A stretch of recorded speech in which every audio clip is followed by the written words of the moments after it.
2 കൊരിന്ത്യർ ലേഖനം 5-ാം അധ്യായത്തിൻ്റെ 18-ാം വാക്യം. അതിനൊക്കെയും ദൈവം തന്നെ കാരണഭൂതൻ. അവൻ നമ്മെ ക്രിസ്തു മൂലം തന്നോട് നിരപ്പിച്ചു.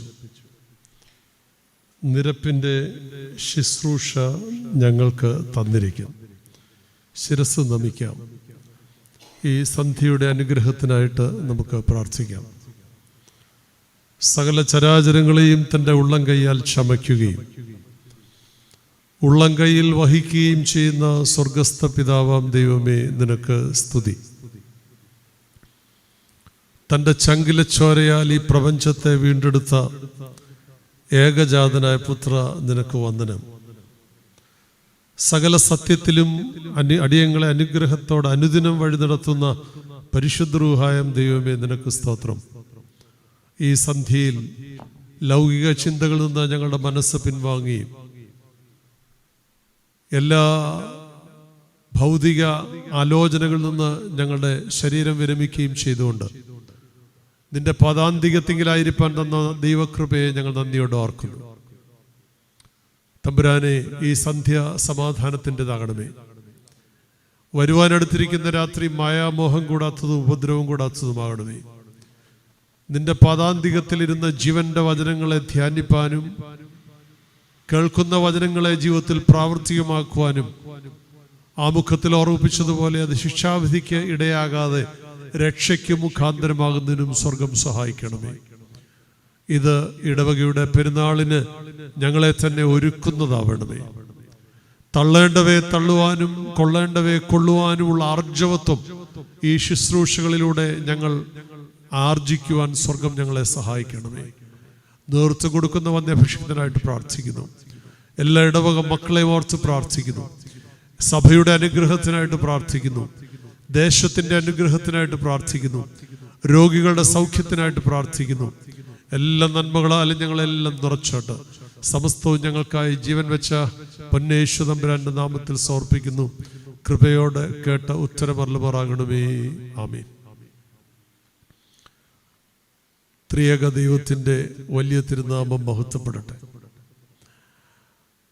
ഈ ഇടവകയുടെ പ്രധാന പെരുന്നാളിൻ്റെ ഭാഗമായി നിർവഹിക്കപ്പെടുന്ന കൺവെൻഷൻ്റെ കടശി യോഗത്തിൽ നിങ്ങളുമൊത്ത് ഈ സന്ധ്യയിൽ ഒന്നിച്ചായിരിക്കാൻ തന്ന ദൈവകൃപയെ നന്ദിയോടെ ഓർക്കുന്നു.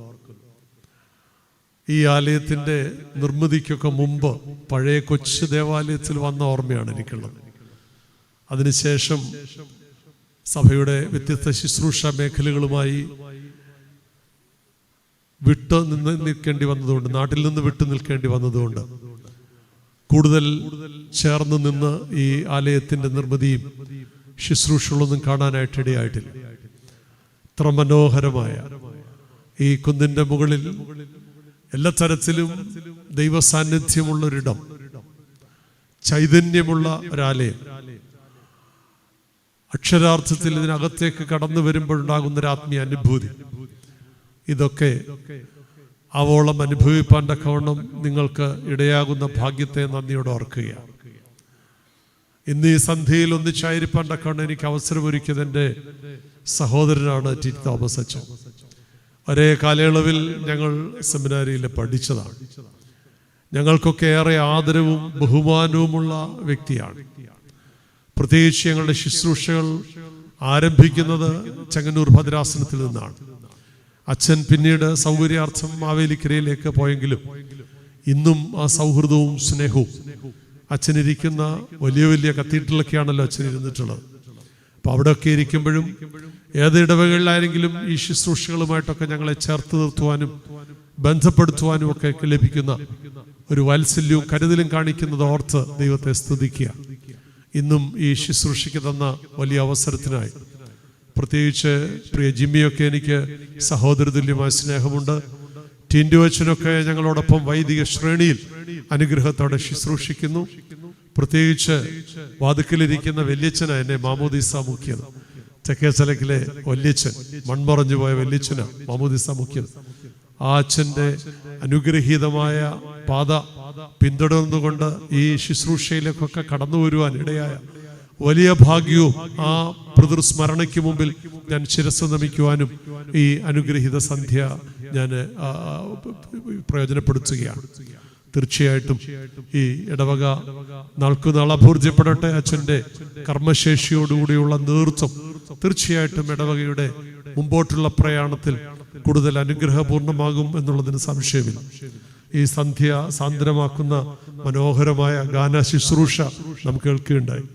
ഒരുപക്ഷെ ആളിന്റെ എണ്ണത്തിൽ പരിമിതമാണെങ്കിലും ഇവിടുത്തെ ശുശ്രൂഷയുടെ മഹാത്മ്യം ഞാൻ കാണുമ്പോൾ ദൈവത്തെ മഹത്വപ്പെടുത്തുകയാണ്. 5 നാളുകൾ നീണ്ടുനിന്ന കൺവെൻഷന്റെ സന്ധ്യകൾ വളരെ മനോഹരമായി ദൈവനാമം മഹത്വപ്പെടുവാൻ തക്കവണ്ണം ഇമ്പരമായ ഗാനങ്ങൾ ഒരുക്കിക്കൊണ്ടുള്ള ഗാന ശുശ്രൂഷ. പരിശുദ്ധ ബാവാതിരുമനസ്സുകൊണ്ട് തന്നെ, ബാവാതിരുമേനയുടെ ഒരു അരുമ ശിഷ്യനാണ് ഈ അച്ഛൻ. പഠിക്കുന്ന കാലത്തും ഇന്നും എത്ര തിരക്കിൽ എവിടെ നിന്നാലും ചേർത്ത് നിർത്തി ഒരു ആലിംഗനം കൊടുക്കാതെ തിരുബാവാതിരുമേനി കടന്നു പോകാറില്ല. പലപ്പോഴും ഞാൻ ശ്രദ്ധിച്ചിട്ടുണ്ട്. അത്ര ഒരു വാത്സല്യവും കരുതലുമുള്ള ഒരു അച്ഛനാണ്. ആ വാത്സല്യവും കരുതലുമൊക്കെ വാസ്തവത്തിൽ ഈ ഇടവകയിലേക്കും എഴുന്നള്ളി എല്ലാവരെയും അനുഗ്രഹിക്കുവാൻ തക്കവണ്ണം ഈ വർഷം ഇടയായതൊക്കെ ഓർത്ത് എല്ലാ തരത്തിലും ശ്രേഷ്ഠമായ ഒരു പെരുന്നാൾ കൊണ്ടാടുവാൻ തക്കവണ്ണം കരുതുന്ന ദൈവകൃപയെ ഞാൻ നന്ദിയോടെ ഓർക്കുകയാണ്. ദീർഘമായ ആമുഖത്തിനായിട്ട് ഞാൻ മുതിരുന്നില്ല. അമ്മയുടെ അനുഗ്രഹീത പെരുന്നാളിലേക്ക് നാളെ കഴിഞ്ഞ് പ്രവേശിക്കുക. നാളെ ദേശം ചുറ്റിയുള്ള വലിയ പ്രദക്ഷിണവുമൊക്കെ സഭയുടെ കാനോനികമായ ഒരു പെരുന്നാളോ കാനോനികമായ ഒരു നോമ്പനുഷ്ഠാനമോ അല്ല എങ്കിലും ആളുകളെ സംബന്ധിച്ചിടത്തോളം ഇത് നെഞ്ചിലേറ്റിയ ഭക്തിയുടെ അനുഗ്രഹീതമായ നാളുകളാണ്. ദേശം മുഴുവൻ അനുഗ്രഹത്തോടെ ഭക്തി സാന്ദ്രമാകുന്നു. കാനോനിക നോമ്പ് അനുഷ്ഠാനങ്ങളിൽ പോലും പലപ്പോഴും ചട്ടവട്ടങ്ങളും ചിട്ടവട്ടങ്ങളും ഒക്കെ കാറ്റിൽ പറത്തുന്ന സാധാരണ ഭക്ത ജീവിതം മനുഷ്യർ പോലും ഈ നോമ്പനുഷ്ഠാനത്തിന് വളരെയധികം കർക്കശ്യമുണ്ട് എന്ന് കാണുമ്പോൾ ദൈവത്തെ സ്തുതിക്കുകയാണ്. ഒരുപക്ഷെ ചട്ടം ലംഘിക്കുന്നുള്ളതുകൊണ്ടല്ല, അങ്ങനെയെങ്കിലും ഭക്തിയുടെ തലങ്ങളിലേക്ക് ഭക്തിയുടെ അനുഗ്രഹീതമായ നിലയിലേക്ക് ആളുകൾ ഉയർന്നു കാണുന്നതിൽ ഏറെ സന്തോഷിക്കുകയാണ്. ഈ സന്ധ്യയിൽ വളരെ ചുരുക്കമായ ചിന്തയ്ക്ക് വേണ്ടി വയ്ക്കുന്ന ഒരു ആമുഖ വേദഭാഗമാണ്, കുറിവാക്യമാണ് ഞാൻ എടുത്തത്. അമ്മയോട് ചേർന്ന് നിൽക്കുന്ന അനുഗ്രഹീത സന്ധ്യയാണല്ലോ. സ്ത്രീത്വം വല്ലാണ്ട് അവമതിക്കപ്പെടുന്ന ഒരു കാലഘട്ടത്തിലാണ് ഞാനും നിങ്ങളും ഒക്കെ ജീവിക്കുന്നത്. എല്ലാ തലങ്ങളിലും, അന്തർദേശീയ തലങ്ങളിൽ നോക്കിയാലും ദേശീയ തലങ്ങളിൽ നോക്കിയാലും പ്രാദേശിക തലങ്ങളിൽ നോക്കിയാലും സ്ത്രീത്വം വല്ലാതെ അടിച്ചമർത്തപ്പെടുന്ന, വല്ലാണ്ട് ചൂഷണം ചെയ്യപ്പെടുന്ന, പിച്ചി ചീന്തപ്പെടുന്ന, അടിച്ചമർത്തപ്പെടുന്ന ഒരു അടിമത്ത വ്യവസ്ഥിതി ആധികാരികമായി നിലനിൽക്കുന്നില്ലെങ്കിൽ പോലും അത് വല്ലാണ്ട് നിലനിൽക്കുന്ന ഒരു ശൈലികളും രീതികളും എന്തിന് നമ്മുടെയൊക്കെ കുടുംബതലങ്ങളിലും സഭാതലങ്ങളിലും ഒന്നൊക്കെ പറയുമ്പോൾ പോലും അതൊട്ടും കുറഞ്ഞു കാണാൻ സാധിക്കില്ല. അങ്ങനെയുള്ള അവസ്ഥാവിശേഷം നിലനിൽക്കുന്ന ഒരു കാലഘട്ടത്തിലാണ് ഞാൻ നിങ്ങളൊക്കെ ജീവിക്കുന്നത്. ഇവിടെ നമുക്ക് വാനോളം ഉയർത്തപ്പെട്ട ഒരു സ്ത്രീത്വത്തെ നമ്മുടെ മുമ്പിൽ കാണുകയാണ്. നസറേത്ത് എന്ന ഒരു കൊച്ചു ഗ്രാമത്തിൽ ഒരു കൊച്ചു ബാലിക വേണ്ടും വണ്ണം അക്ഷരാഭ്യാസം ഒന്നും ലഭിച്ചുവോ എന്ന് നമുക്കറിയില്ല. വാസ്തവത്തിൽ അന്നത്തെ സാഹചര്യങ്ങളും ആ നിലയിലായിരുന്നല്ലോ. അങ്ങനെയുള്ള പ്രാവീണ്യമോ കുടുംബത്തിന്റെയോ കുലീനത്വമോ ഒന്നും പുള്ളിക്ക് പുകഴാൻ ഉണ്ടായിരുന്നില്ലെങ്കിലും ഈ മാതാവ് ഇന്ന് ലോകത്തിന്റെ നെറുകയിലാണ് നിൽക്കുന്നത്. എത്ര സുന്ദരമായ, എത്ര ശ്രേഷ്ഠമായ ഒരു അനുഭവത്തിൽ നിൽക്കുന്ന അമ്മയാണ്. എന്താണ് ഈ അമ്മ ഇങ്ങനെ വാനോളം ഉയർത്തപ്പെടുവാൻ ഇടയായതെന്ന് ചോദിച്ചാൽ, ഈ വേദപുസ്തകത്തിന്റെ അനുഗ്രഹീതമായ ഇന്നത്തെ കുറിവാക്യം അതിന് പിൻബലമായിട്ട് ഞാൻ എടുക്കുകയാണ്. ആ വേദപുസ്തകത്തിന്റെ പിൻബലത്തിൽ നിന്നുകൊണ്ട് അമ്മയിലേക്ക് ഒരു എത്തിനോക്കത്തിലുള്ള ഒരു പരിശ്രമമാണ് ഈ സന്ധ്യയിൽ ഞാൻ നിർവഹിക്കുന്നത്. പൗലോസ് അപ്പോസ്തലന്റെ മനോഹരമായ വേദവാക്യം, പൗലോസിന്റെ വേദവാക്യങ്ങളെല്ലാം മനോഹരമാണല്ലോ, വളരെ അർത്ഥസമ്പുഷ്ടമാണല്ലോ. മറ്റാരെക്കാട്ടിലും ആഴമായി ആധികാരികമായി ലോകത്തോട് സംവദിക്കുവാൻ തക്കവണ്ണം പ്രാവീണ്യം സിദ്ധിച്ചിട്ടുള്ള ആളാണ് പൗലോസ് അപ്പോസ്തലൻ. പൗലോസ് അപ്പോസ്തലൻ ജന്മം കൊണ്ട് ഒരു യഹൂദനായിരുന്നു. അദ്ദേഹത്തിന്റെ സ്ഥാനവും മാനവും ഒക്കെ തിരുവെഴുത്തുകളിലുണ്ട്. അദ്ദേഹം തന്നെ അഭിമാനത്തോടെ പറയുന്നുണ്ട്, ഞാനൊരു റോമ പൗരനാണ്, ഞാനൊരു യഹൂദ മതവിശ്വാസിയാണ്. ഇതൊക്കെ പക്ഷേ തൻ്റെ ജീവിതത്തിലേക്ക് നാം വീണ്ടും ഇറങ്ങിച്ചെല്ലുമ്പോൾ എന്തെല്ലാം അഭിമാനിക്കുവാൻ കഴിയുന്ന ഒരു വ്യക്തിത്വമായിരുന്നു പൗലോസ് അപ്പോസ്തലൻ. വേദപുസ്തകത്തിൽ, പ്രത്യേകിച്ച് പുതിയ നിയമത്തിൽ എത്ര പുസ്തകമുണ്ടെന്നൊക്കെ ചോദിച്ച് നിങ്ങളെ ബുദ്ധിമുട്ടിക്കുന്നില്ല. എല്ലാവർക്കും അറിയാം. പകുതിയോളം പുതിയ നിയമ ഗ്രന്ഥങ്ങൾ ചമച്ചതാരാണെന്നറിയാം? പൗലോസ് അപ്പോസ്തലനാണ്. പകുതിയോളം, പകുതിയിലധികം എന്ന് പറയുന്നതിലും തെറ്റില്ല.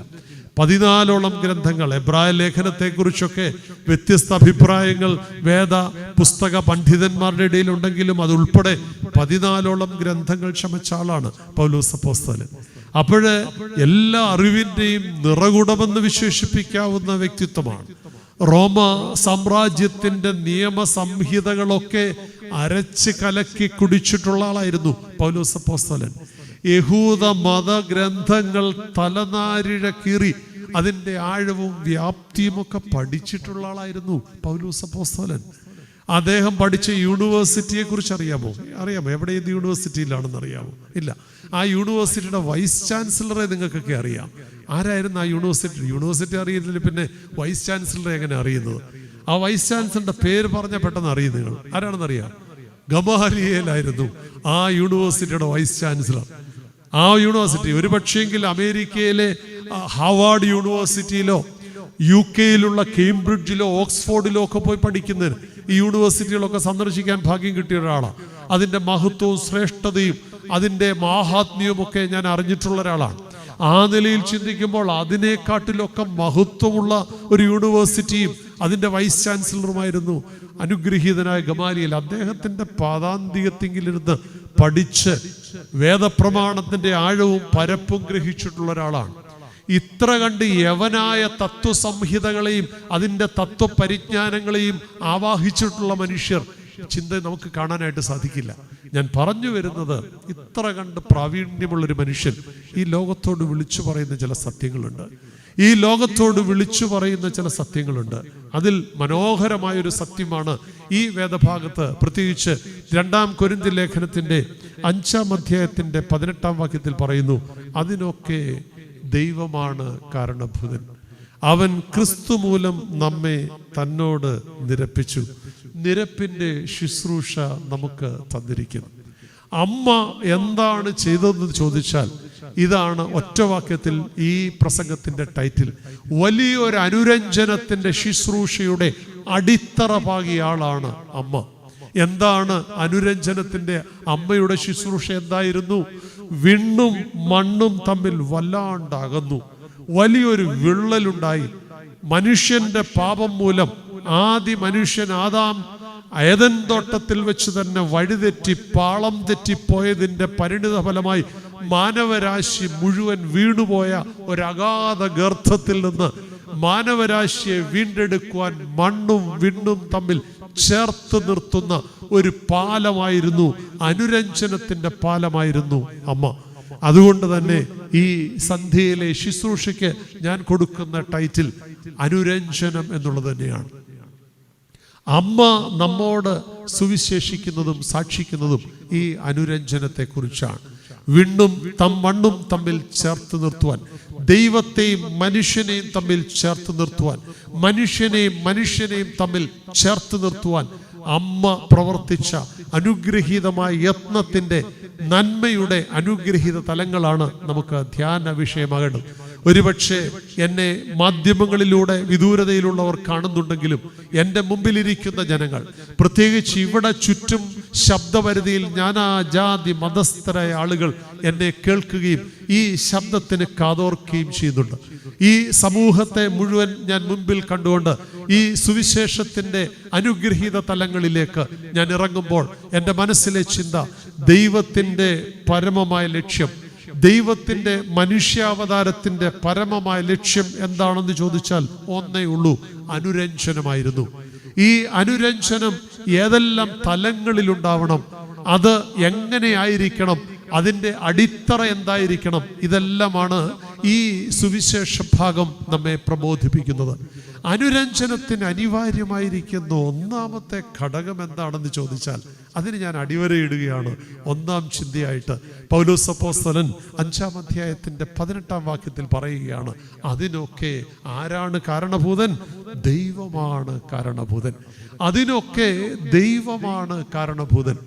എന്നെ കേൾക്കുന്ന നാനാജാതി മതസ്ഥരായ വിശ്വാസ സമൂഹം എനിക്ക് ചുറ്റുമുള്ളപ്പോൾ ഞാൻ എല്ലാവരോടുമായി പറയുന്നു, സർവ നന്മകളുടെയും കാരണഭൂതൻ ദൈവമാണ്, ഈശ്വരനാണെന്നുള്ള ബോധ്യം, ദൈവമാണ് സർവശക്തനായ ദൈവമാണെന്നുള്ള ബോധ്യം നമ്മിൽ എത്ര പേരെ ഭരിക്കാറുണ്ട്? കഴിഞ്ഞ 2 വർഷക്കാലം ഞാനും നിങ്ങളുമൊക്കെ നെടുവീർപ്പിട്ട എത്ര നിമിഷങ്ങളുണ്ടായിരുന്നു. വാതിലടച്ചിട്ട് അടുത്ത ദിവസം എങ്ങനെ, അടുത്ത നാളുകൾ എങ്ങനെ, അടുത്തൊരു വർഷം എനിക്ക് ലഭ്യമാണോ, അടുത്തൊരു നിമിഷം എനിക്കുണ്ടോ എന്നൊക്കെ ആശങ്കപ്പെട്ട നാളുകളില്ലേ?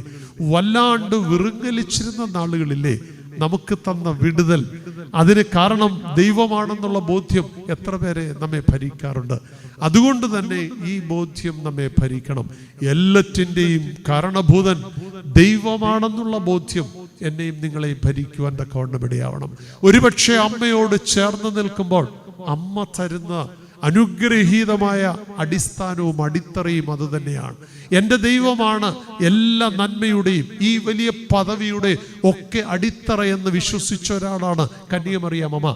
അതുകൊണ്ടാണ് ഗബ്രിയേൽ ദൂതൻ തൻ്റെ സന്നിധിയിൽ വന്ന് വചനിപ്പ് നടത്തിയപ്പോൾ അമ്മ കൊടുത്ത മറുപടി, ഞാൻ നിന്റെ ദാസിയ, നിന്റെ ഹിതം പോലെ എന്നിൽ നിറവേറട്ടെ, എനിക്ക് ഭവിക്കട്ടെ എന്ന് പറയാനുള്ള കാരണം മറ്റൊന്നല്ല. എല്ലാം ദൈവഹിതവും ദൈവം അറിഞ്ഞും ദൈവം അനുവദിച്ചും ദൈവ ഇഷ്ടപ്രകാരവും മാത്രമേ ഉള്ളൂ. എല്ലാത്തിൻ്റെയും കാരണഭൂതൻ ദൈവമാണെന്നുള്ള തിരിച്ചറിവാണ്. പൗലോസ് അപ്പോസ്തലൻ ലോകത്തോട് ദൈവകൃപയാണ്, ദൈവ നടത്തിപ്പാണ് എന്ന് പറയുമ്പോൾ തൻ്റെ വ്യക്തിപരമായ ജീവിത അനുഭവമാണ് അതിൻ്റെ പിന്നിലുള്ളത്. തൻ്റെ വ്യക്തിപരമായ അനുഭവമാണ്. നമുക്കൊക്കെ അറിയാം, പൗലോസിൻ്റെ തുടക്കം നമുക്കൊന്നും അത്ര സുഖിക്കുന്ന ഒന്നായിരുന്നില്ല, നമ്മെ ഒന്നും നമുക്ക് ദഹിക്കുന്ന ഒന്നായിരുന്നില്ല. എന്തായിരുന്നു പൗലോസിൻ്റെ തുടക്കം? ക്രിസ്ത്യാനികളെ പീഡിപ്പിക്കുവാൻ അധികാര പത്രവുമായി ഗ്രാമാന്തരങ്ങളിൽ കയറിച്ചിറങ്ങി നിഷ്കരുണം ആളുകളെ കൊന്നൊടുക്കുന്നതിന് കൂട്ടുനിന്ന വ്യക്തിയായിരുന്നു പൗലോസ് അപ്പോസ്തലൻ. എത്ര നിഷ്കരുണമായി നമുക്ക് ഏറ്റവും അവസാനമായി അടയാളപ്പെടുത്തുന്നത് അറിയാം. ദൈവത്തിൻ്റെ അനുഗ്രഹീത ശുശ്രൂഷയ്ക്കായി സ്വയം സമർപ്പിച്ച സ്തേഫാനോസിനെ കല്ലെറിഞ്ഞു കൊല്ലുമ്പോൾ അവരുടെ വസ്ത്രം സൂക്ഷിച്ചുകൊണ്ട് അവരെ പ്രോത്സാഹിപ്പിക്കാൻ കൈയടിച്ചുകൊണ്ട് നിന്ന വ്യക്തിയായിരുന്നു പൗലോസ് അപ്പോസ്തലൻ. ഈ പൗലോസ് അപ്പോസ്തലൻ വിശ്വസിക്കുകയാണ്, ഞാൻ എൻ്റെ ജനത്തെ പീഡിപ്പിച്ചെങ്കിൽ, ഈ ജനത്തെ ഉന്മൂലനം ചെയ്യാൻ ശ്രമിച്ചെങ്കിൽ, ഒരുപക്ഷെ ദമാസ്കോസിന്റെ പടിവാതിൽക്കൽ വെച്ച് നട്ടുച്ചയ്ക്ക് മിന്നലോടെ താൻ താഴെ വീഴുമ്പോൾ തന്നിലേക്ക് ആവാഹിച്ച ആ മിന്നൽ മറ്റൊന്നായിരുന്നില്ല, ദൈവകൃപയുടെ പ്രവാഹമായിരുന്നു എന്ന് വിശ്വസിക്കുന്ന ഒരു മനുഷ്യനാണ്. ആ ദൈവകൃപയുടെ പ്രവാഹം തന്നിലേക്ക് ആവാഹിച്ചിറങ്ങി തന്നെ നിലംപരിച്ചാക്കിയെങ്കിൽ മറുകൈ കൊണ്ട് തന്നെ താങ്ങിയെടുത്ത് അനന്യാസിനെ വിട്ട് തലയിൽ കൈവച്ച് അഭിഷേകം ചെയ്ത് പ്രാർത്ഥിച്ച് കണ്ണിന്റെ കാഴ്ചയും കാഴ്ചപ്പാടും മാറ്റിക്കൊണ്ട് ഒരു പുതിയ ദർശനത്തോടെ, അവൻ പുതിയ ദിശാബോധത്തോടെ, പുതിയ ആത്മാവ് ഉൾക്കൊണ്ടുകൊണ്ട് ദൈവത്തിന്റെ അനുഗ്രഹീത ശുശ്രൂഷകനായി അവരോധിക്കപ്പെടുന്ന പൗലോസിനെയാണ് തീവ്രവാദിയായി എല്ലാവരെയും ഉന്മൂലനം ചെയ്യുവാൻ കച്ചകിട്ട് ഇറങ്ങിയവൻ കർത്താവിന്റെ അനുരഞ്ജനത്തിന്റെ ബാറ്റണേന്തിക്കൊണ്ട് പിൽക്കാലം ജീവിക്കുന്ന ചിത്രമാണ് നമുക്ക് കാണാൻ സാധിക്കുന്നത്. എത്ര മനോഹരമായ പൗലോസിന്റെ ചിത്രം. അതുകൊണ്ട് തന്നെയാണ് ആദ്യ ടൈറ്റിലിൽ ഞാൻ അടിവരയിട്ടത് ദൈവകൃപയെ കുറിച്ചുള്ള ഒരു അവബോധം. ദൈവകൃപയെ കുറിച്ചുള്ള ഒരു അവബോധം. അമ്മ തരുന്ന ചിന്ത അതാണ്, അമ്മ കാട്ടുന്ന മാതൃക അതാണ്. എൻ്റെ ദൈവമാണ്. അതുകൊണ്ടാണ് പൗലോസ് അപ്പോസ്തലൻ കൃത്യമായി, ബഹുമാനപ്പെട്ട അച്ഛൻ എന്നെ പരിചയപ്പെടുത്തിയപ്പോൾ ചില കാര്യങ്ങൾ പറഞ്ഞു. പക്ഷേ പൗലോസ് അപ്പോസ്തലൻ സ്വയം പരിചയപ്പെടുത്തുവാൻ ഉപയോഗിക്കുന്ന മനോഹരമായൊരു ചിന്തയുണ്ട്. ഒരു യഹൂദ പൗരനെന്നോ അല്ലെ റോമാ പൗരനെന്നോ യഹൂദ മതത്തിൻ്റെ ആഴമായ അറിവും പരിജ്ഞാനവും നേടിയവനെന്നോ ഗമാലിയേലിന്റെ ശിഷ്യനെന്നോ ഒന്നും സ്വയം പറയാൻ ആഗ്രഹിക്കുന്നില്ല പൗലോസ്. ഇതൊക്കെ നമ്മൾ കണ്ടെത്തുന്ന പൗലോസിനെ കുറിച്ചുള്ള ടൈറ്റിലുകളാണ്. പക്ഷെ പൗലോസ് സ്വയം പരിചയപ്പെടുത്തുന്നത് 1 കൊരിന്ത്യർ ലേഖനം 15-ാം അധ്യായത്തിന്റെ 10-ാം വാക്യമാണ്. അവിടെ എന്താ സൂചിപ്പിക്കുന്നത്? ഞാൻ ആയിരിക്കുന്നത് ദൈവത്തിൻ്റെ കൃപയല്ല. What I am is by the grace of God. ഞാൻ ആയിരിക്കുന്നത് ദൈവത്തിൻ്റെ കൃപയാലാകുന്നു എന്നാണ്. എന്നെ കേൾക്കുന്ന കുഞ്ഞുങ്ങളൊക്കെ ഉണ്ട്. 10 ദിവസം അവധിയാണ്. ഇനി ഓണപരീക്ഷയുടെ ഒക്കെ കഴിഞ്ഞിട്ട്, പരീക്ഷയൊന്നും ഇല്ലല്ലോ ഇപ്പോൾ, ചുമ്മാണ്ട് പോയി ഇരുന്നാൽ മതി. പരീക്ഷ കഴിഞ്ഞു എന്ന് പറഞ്ഞ ആശ്വാസം. ഇപ്പം പരീക്ഷയൊന്നും ഇല്ല. കുഞ്ഞുങ്ങൾ വല്ലപ്പോഴും ഒക്കെ അവിടെ പോയാൽ മതി, എന്നും ചെല്ലണമെന്ന് പോലും അവർക്ക് നിർബന്ധമില്ല. അപ്പോൾ ഒരാശ്വാസമായിട്ടൊക്കെ ആയിരിക്കുക വാസ്തവത്തിൽ. ഈ ആശ്വാസത്തിൻ്റെയൊക്കെ നടുവിൽ ശാന്തമായി നമ്മെ ഭരിക്കേണ്ട ഒരു ചിന്തയുണ്ട്. എൻ്റെ ദൈവമാണ് പഠിക്കുവാനുള്ള ബുദ്ധി തരുന്നത്, വിജയം തരുന്നത്. നിന്റെ ജീവിത മാർഗം തേടിയുള്ള ഓട്ടത്തിൽ നീ വീണുപോകാതെ, താണുപോകാതെ, തളടിയായി പോകാതെ, കരം പിടിച്ചു വഴിയും വാതിലും നീ പ്രതീക്ഷിക്കുന്നതിനും സ്വപ്നം കാണുന്നതിനും അപ്പുറം വിശാലമായി നിനക്ക് തുറന്നു തന്ന് നടത്തുന്നതിൻ്റെ ദൈവമാണെന്നുള്ള തിരിച്ചറിവുണ്ടോ?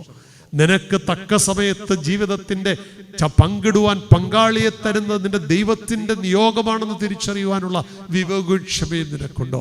ജീവിതത്തിൻ്റെ മുൻപോട്ടുള്ള പ്രയാണത്തിൽ സന്താന ഭാഗ്യത്താൽ നിന്നെ അലങ്കരിക്കുന്നത് ദൈവകൃപയാണെന്ന് എന്തേ നിനക്ക് തിരിച്ചറിയാൻ മടിയായി തിരിക്കുന്നു? മുമ്പോട്ടുള്ള പ്രയാണത്തിൽ ശാരീരിക ക്ലേശങ്ങളാലും ഭാരങ്ങളാലും വലയുമ്പോൾ ഞാൻ നിന്നെ സൗഖ്യമാക്കുന്ന ദൈവമാണെന്നുള്ള വാഗ്ദത്തപ്രകാരം കരം തൊട്ട് തന്ന വിടുതൽ, മരണത്തിന്റെ വക്രത്തിൽ നിന്ന് പോലും വിടുതൽ തന്നത് എന്തേ നീ മറന്നു പോകുന്നു? അങ്ങനെയെങ്കിൽ ദൈവം നടത്തിയ വിധങ്ങളും വഴികളും സുന്ദരമായ അനുഭവങ്ങളെ കുറിച്ച് എന്തേ നാം മറന്നു പോകുന്നു? ദൈവകൃപയാണ് എന്നെ നടത്തുന്നുള്ള ബോധ്യം, ദൈവത്തിൻ്റെ ഹിതമാണ് എൻ്റെ ജീവിതത്തിൻ്റെ സമസ്ത നന്മകളുടെയും ആധാരമെന്ന ബോധ്യം നമ്മെ ഭരിക്കുവാൻ തക്കവണ്ണം ഇടയാകുമോ? ഈ ബോധ്യമാണ് നമുക്കുണ്ടാവേണ്ടത്. പൗലോസ് അതുകൊണ്ടാണ് 1 കൊരിന്ത്യർ ലേഖനത്തിന്റെ 4-ാം അധ്യായം 7-ാം വാക്യത്തിൽ സൂചിപ്പിക്കുന്നുണ്ട്. എന്താ? ലഭിച്ചതല്ലാതെ നിനക്ക് എന്തുള്ളൂ? ലഭിച്ചതെങ്കിലോ ലഭിച്ചതല്ല എന്നതുപോലെ പുകഴുവാൻ എന്ത്? There is nothing to be proud. ഒന്നും നമുക്ക് പുകഴാനില്ല. ആരോഗ്യത്തിലാണോ പുകഴാനുള്ളത്? സൗന്ദര്യത്തിലാണോ? സമ്പത്തിലാണോ? സന്താനത്തിലാണോ? സൗഭാഗ്യ അനുഭവങ്ങളെ കുറിച്ചാണോ? ഒന്നും പുകഴാനില്ലെന്ന് കഴിഞ്ഞ 2 വർഷക്കാലം ഒരു സൂക്ഷ്മാണു നമ്മളെ പഠിപ്പിക്കേണ്ടി വന്നു. തമ്പുരാൻ ആവോളം തിരുവചനത്തിന്റെ മർമ്മങ്ങളൊക്കെ പകർന്നു തന്നിട്ട് പഠിക്കാഞ്ഞിട്ട് തമ്പുരാൻ ഒരു സൂക്ഷ്മാണുവിനെ വിട്ട് ഇതെല്ലാം പഠിപ്പിച്ചു. അടച്ചിട്ടിരുന്നു. എന്നെ കൊണ്ട് ഒന്നും കഴിയില്ലെന്ന് നാടൻ ഭാഷയെ കുഞ്ഞുങ്ങൾ പണ്ട്, ഇപ്പൊ സാറ്റുകളിയൊന്നും ഇല്ലല്ലോ, സുല്ലിടുക എന്ന് പറയും. സുല്ലിടുന്ന അനുഭവം. ഒന്നും പറ്റില്ല, എന്നെ കൊണ്ടാവില്ല എന്ന് പറഞ്ഞപ്പോൾ തമ്പുരാൻ തന്ന വിടുതലിനെ ഓർത്ത് നമുക്ക് നന്ദി പറയേണ്ട. കാരണം ദൈവകൃപയാണ് എന്നെ നടത്തുന്നുള്ള ബോധ്യം. ദൈവത്തെ പിരിഞ്ഞ് എനിക്കൊന്നും ചെയ്യുവാൻ സാധിക്കുകയില്ല എന്ന ബോധ്യം. അതുകൊണ്ട് അനുരഞ്ജനത്തിന് അടിസ്ഥാനം അനിവാര്യമായിരിക്കുന്ന ഘടകം നാം നമ്മുടെ അഹന്തയും ധാർഷ്ട്യവും അഹംഭാവവും ഞാനെന്ന ഭാവവും ഒക്കെ വെടിഞ്ഞ് ദൈവത്തിന്റെ മുമ്പിൽ ഞാൻ ആരുമല്ല, ഏതുമല്ല, ഒന്നുമില്ല, എന്നാൽ എൻ്റെ ദൈവം എന്നോട് കൂടെ ഉണ്ടെങ്കിൽ ഞാൻ എല്ലാം, കാലേബ് പറയുന്നത് പോലെ എൻ്റെ ദൈവത്തോട് ചേർന്ന് ഞാൻ മതിൽ ചാടി കടക്കുമെന്ന് പറയാനുള്ള ശക്തി എൻ്റെ ദൈവമാണ് എന്നെ നടത്തുന്നുള്ള ബോധ്യം നമ്മെ ഭരിപ്പാൻ കൊണ്ടുപിടിയാകുമോ? ഇന്ന് ആധുനിക സമൂഹത്തിന്റെ അപജയത്തിന്റെ അടിസ്ഥാന കാരണം അതുകൊണ്ടാണ് ശലോമോൻ പറയുന്നത്, ഗർവവും അഹന്തയും അഹങ്കാരവും അതിൻ്റെ പിന്നിൽ വീഴ്ചയുണ്ടെന്നുള്ള തിരിച്ചറിവ് പലപ്പോഴും നഷ്ടമാകുന്നു. അതുകൊണ്ട് അഗർവും അഹന്തയും അഹംഭാവവും നമ്മിൽ കടന്നു വരുമ്പോൾ നമ്മെ വീഴ്ചയിലേക്ക് അത് നയിപ്പാൻ തക്കവണ്ണം ഇടയാകും. ആ വീഴ്ചയിലേക്ക് വീഴാതിരിക്കണമെങ്കിൽ വിനയത്തോടുകൂടി താഴ്മയോടുകൂടി അമ്മ കാട്ടിയ ഒരു സഞ്ചാരപാതയുണ്ട്. അമ്മ കാണിച്ചു തരുന്ന അനുഗ്രഹീത ഒരു പാതയുണ്ട്. അത് വിനയത്തിൻ്റെതാണ്, താഴ്മയുടേതാണ്, ദാസ്യഭാവത്തിൻ്റെ ഭാവം അമ്മ കാട്ടിയത്. അമ്മയ്ക്ക് പുകഴാനൊന്നുമില്ലാഞ്ഞിട്ടല്ല. അമ്മ ഇതാണ് ജീവിതത്തിൻ്റെ നന്മയെന്ന് അമ്മ നമ്മെ പഠിപ്പിക്കുകയാണ്. അതുകൊണ്ട് ഈ അടിസ്ഥാനം, കെട്ടിടങ്ങളൊക്കെ പണിയുമ്പോൾ നമുക്കതിൻ്റെ അടിത്തറ നന്നാവണം, എങ്കിലേ മേളോട്ടുള്ള പണി സുരക്ഷിതമായിരിക്കുകയുള്ളൂ, സുന്ദരമാകുകയുള്ളൂ. അതുകൊണ്ട് തന്നെ അനുരഞ്ജനത്തിൻ്റെ അടിത്തറയാണ് ഞാൻ ആദ്യം അടിവരയിട്ടത്. എന്താണത് ഞാൻ പറഞ്ഞത്? അത് ദൈവകൃപയെ കുറിച്ചുള്ള അവബോധം. അനുദിന ജീവിതത്തിൽ, പ്രായോഗിക ജീവിതത്തിൽ ഞാനും നിങ്ങളും ഒക്കെ വ്യത്യസ്ത തലങ്ങളിൽ, പഠനങ്ങളിലാവാം, ജോലി തേടുന്നതാവാം, ജീവിത പങ്കാളി തേടുന്നതാവാം, ജീവിതത്തിന്റെ മുമ്പോട്ടുള്ള പ്രയാണങ്ങളിൽ വ്യത്യസ്ത തലങ്ങളിൽ, കർമ്മമേഖലകളിലൊക്കെ വ്യാപരിക്കുന്ന ഞാനും നിങ്ങളുമൊക്കെ എൻ്റെ ദൈവമാണ് എന്നെ നടത്തുന്നുള്ള തികഞ്ഞ അവബോധത്തോടെ, അവനെ പിരിഞ്ഞു ഒന്നും പറ്റില്ല എന്നുള്ള ബോധ്യത്തോടെ. അതുകൊണ്ടാണ് ഒരു ആംഗലേയ ചിന്തകൻ പറയുന്നത്, all your efforts are in vein without God. ദൈവത്തെ കൂടാതെയുള്ള പരിശ്രമം കുഞ്ഞെ പാഴ്വേലയാണ്. ദൈവത്തെ കൂടാതെയുള്ള പരിശ്രമം പാഴ്വേലയാണെന്നുള്ള ബോധ്യം നമ്മെ ഭരിപ്പാൻ തക്കവണ്ണമിടയാവണം. അതുകൊണ്ട് ദൈവ കൃപയെക്കുറിച്ചുള്ള അവബോധം അമ്മ നമുക്ക് തരുന്ന ഉറപ്പത. ആ കൃപയിൽ, അതുകൊണ്ടാണ് ഗബ്രിയേൽ ദൂതൻ അമ്മയുടെ അടുത്ത് എന്ന് പറഞ്ഞപ്പോൾ ഒരു ഇൻട്രൊഡക്ടറി വാക്ക് പറയുന്നുണ്ട്. എന്താ? കൃപ നിറഞ്ഞവളെ എന്നാ പറയുന്നത്. കൃപ നിറഞ്ഞവളെ. അവൾക്ക് ഈ അനുരഞ്ജനത്തിന്റെ ആത്മീയ അനുഭവത്തിലേക്ക് ഉയരുവാൻ അനിവാര്യമായിരിക്കുന്നത് കൃപ കൊണ്ടുള്ള ഒരു നിറവായിരുന്നു എന്ന് ഗബ്രിയേൽ ദൂതൻ ബോധ്യപ്പെട്ടുകൊണ്ടാണ് ദൈവത്തിന്റെ സന്ദേശം അവളിലേക്ക് പകർന്നു കൊടുക്കുന്നത്. ആ കൃപ കൊണ്ട് നമുക്കും നിറയണം. ഈ 5 ദിനങ്ങൾ നീണ്ടുനിന്ന കൺവെൻഷന്റെ സമാപ്തിയിലേക്ക് ഇന്ന് കടന്നു വരുമ്പോൾ, നാളെ പെരുന്നാളിന്റെ അനുഗ്രഹീത പ്രദക്ഷിണത്തിലും തുടർന്ന് പെരുന്നാളിന്റെ കടനാളിലേക്കും അനുഗ്രഹ നാളിലേക്കും പ്രവേശിക്കുമ്പോൾ നമുക്കും അനിവാര്യമായിരിക്കുന്നത് ഈ കൃപയാണെന്നുള്ള ബോധ്യം നമ്മെ ഭരിക്കട്ടെ. അങ്ങനെ കൃപ കൊണ്ടൊരടിത്തറ കെട്ടിയാൽ അനുരഞ്ജനത്തിന്റെ പാത സുന്ദരമാകും. എന്താണ് അനുരഞ്ജനത്തിന്റെ പാത? 2ാം ഭാഗം അതിലേക്കാണ് വിരൽ ചൂണ്ടുന്നത്. ആ അനുരഞ്ജനത്തിന്റെ അനുഗ്രഹീത ശുശ്രൂഷയെക്കുറിച്ച് പറയുകയാണ്. ദൈവം ക്രിസ്തു മൂലം നമ്മെ തന്നോട് നിരപ്പിച്ചു എന്നാണ്. 2ാം ഭാഗത്ത് പറയുന്നു, നിരപ്പിന്റെ ശുശ്രൂഷ ദൈവം നമുക്ക് തന്നിരിക്കുന്നു. 2ാം ഭാഗം ഞാൻ അടിവരയിടുന്നത് നിരപ്പിന്റെ ശുശ്രൂഷയുടെ അനിവാര്യതയും അതിൻ്റെ അനുഗ്രഹീത തലങ്ങളുമാണ്. എന്താണ് നിരപ്പിന്റെ ശുശ്രൂഷ? എങ്ങനെയാണ് ദൈവം നമ്മെ നിരപ്പിച്ചത്? നിരപ്പിന്റെ 3 തലങ്ങളിലേക്ക് കണ്ണോടിച്ചു കഴിയുമ്പോഴത്തേക്ക് ഈ ശുശ്രൂഷ സമാപിക്കും. എന്താണ് നിരപ്പിന്റെ 3 തലങ്ങൾ? 1, ഞാനും എൻ്റെ ദൈവവുമായിട്ടുള്ള ബന്ധം. പൗരസ്ത്യ ആധ്യാത്മികതയുടെ ഭക്തി ജീവിതത്തിലേക്ക് കണ്ണോടിക്കുമ്പോൾ അടിസ്ഥാനപരമായ തലമാണ് മനുഷ്യനും ദൈവവും തമ്മിലുള്ള ബന്ധം. യേശു തമ്പുരാന്റെ അടുത്ത് ഒരാൾ ചെന്ന് ചോദിച്ചു, മോശ ഞങ്ങൾക്ക് കൽപ്പനയൊക്കെ തന്നു, നിനക്കെന്താ പുതിയൊരു കൽപ്പന എന്താ തരാനുള്ളത്? അപ്പൊ തമ്പുരാൻ പറഞ്ഞത് എന്താണെന്നറിയോ? മോശ പറഞ്ഞതെല്ലാം അടങ്ങിയത് 2 കാര്യങ്ങളിലാണ്. ഒന്ന് നിന്റെ ദൈവമായ കർത്താവിനെ സ്നേഹിക്കണം എന്നാണോ? മാത്രമാ പറഞ്ഞല്ല, പൂർണ്ണ ഹൃദയത്തോടെ, പൂർണ്ണ ശക്തിയോട്, പൂർണ്ണ ആത്മാവോട്. ഇവിടെയാണ് നമ്മുടെ പ്രശ്നം.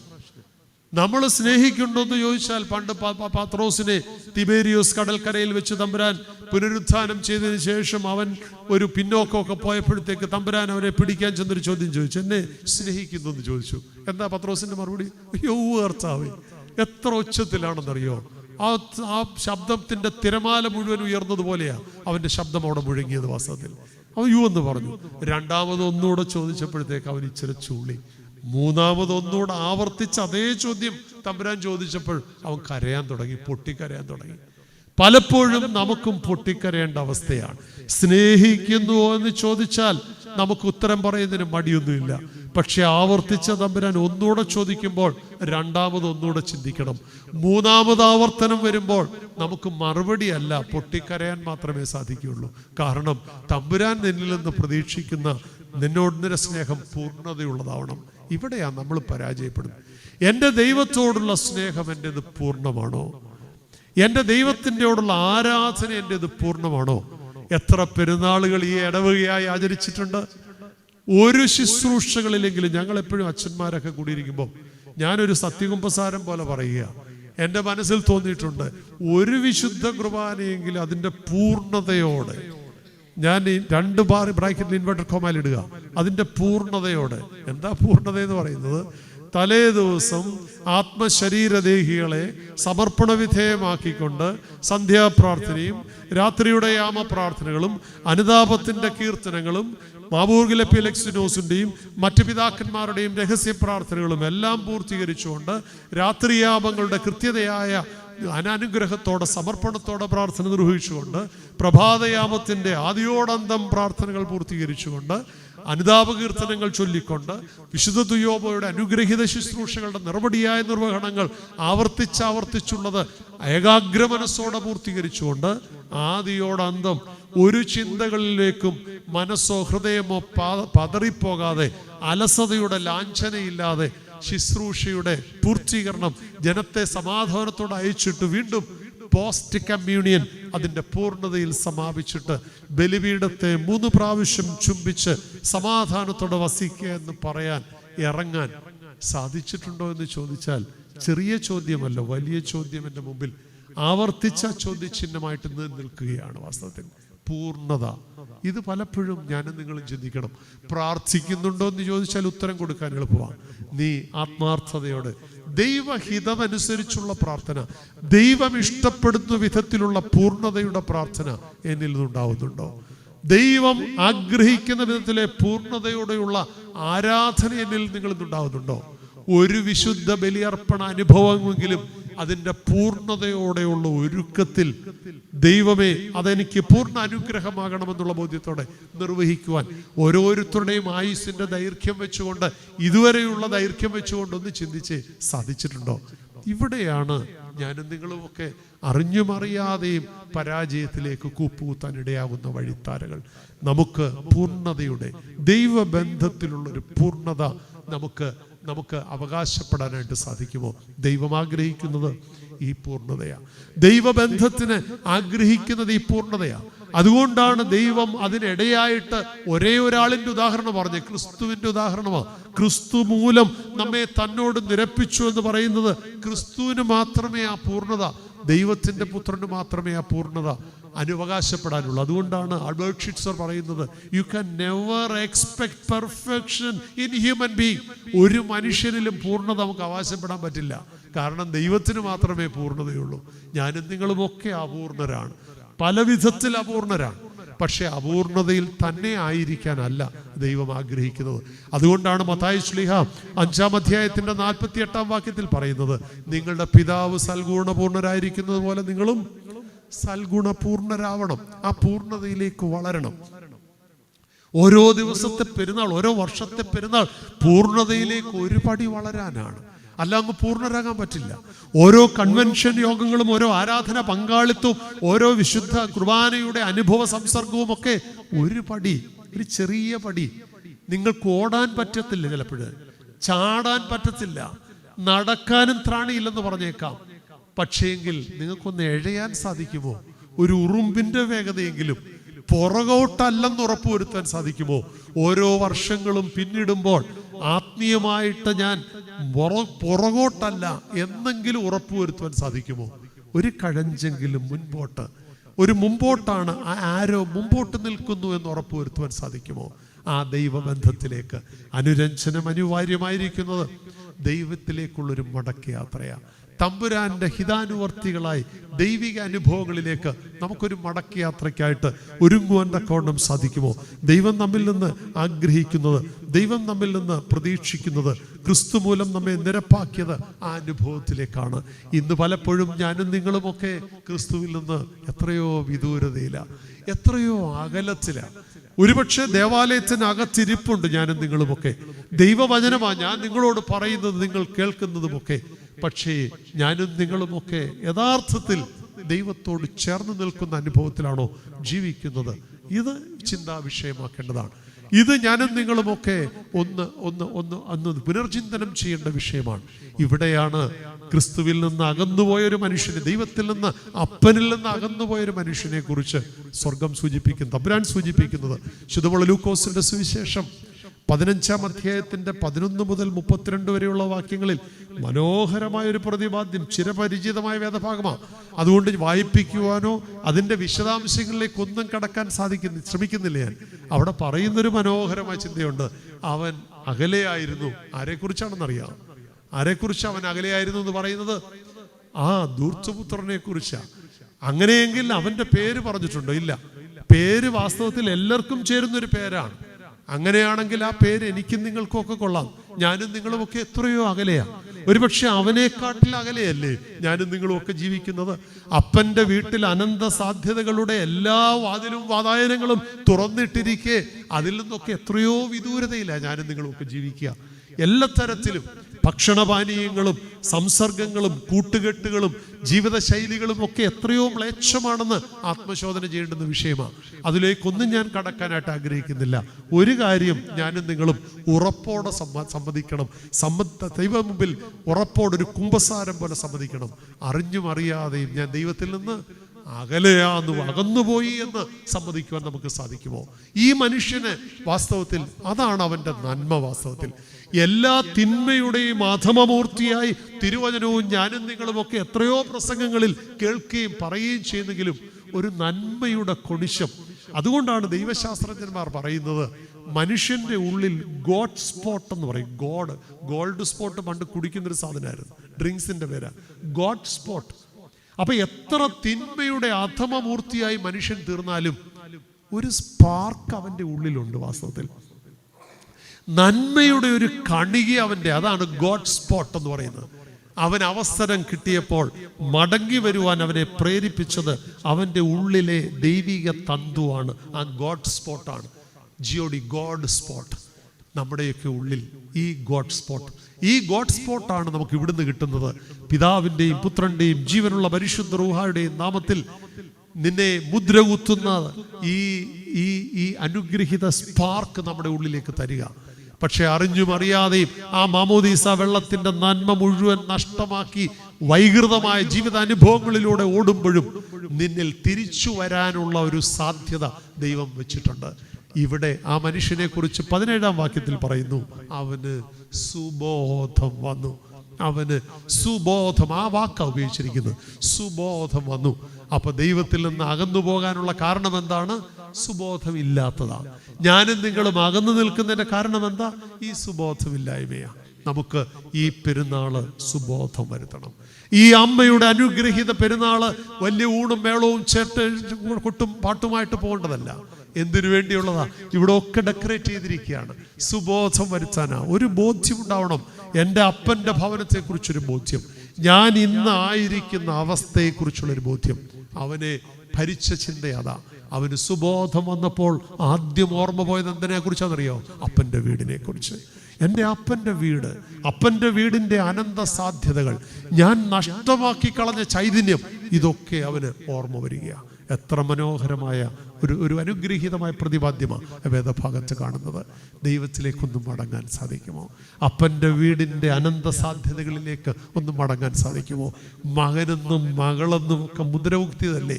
പക്ഷേങ്കിൽ അവൻ എല്ലാം നഷ്ടമാക്കി തിന്മയുടെ അധമമൂർത്തിയായി അവൻ പോയപ്പോഴും അവനിലെ ദൈവിക തന്തു, ഗോഡ് സ്പോട്ട് അവനെ മടക്കി കൊണ്ടുവരികയാണ്. അവൻ തിരിച്ചു വരാനുള്ള ഒരു വലിയ ഒരു ത്വര.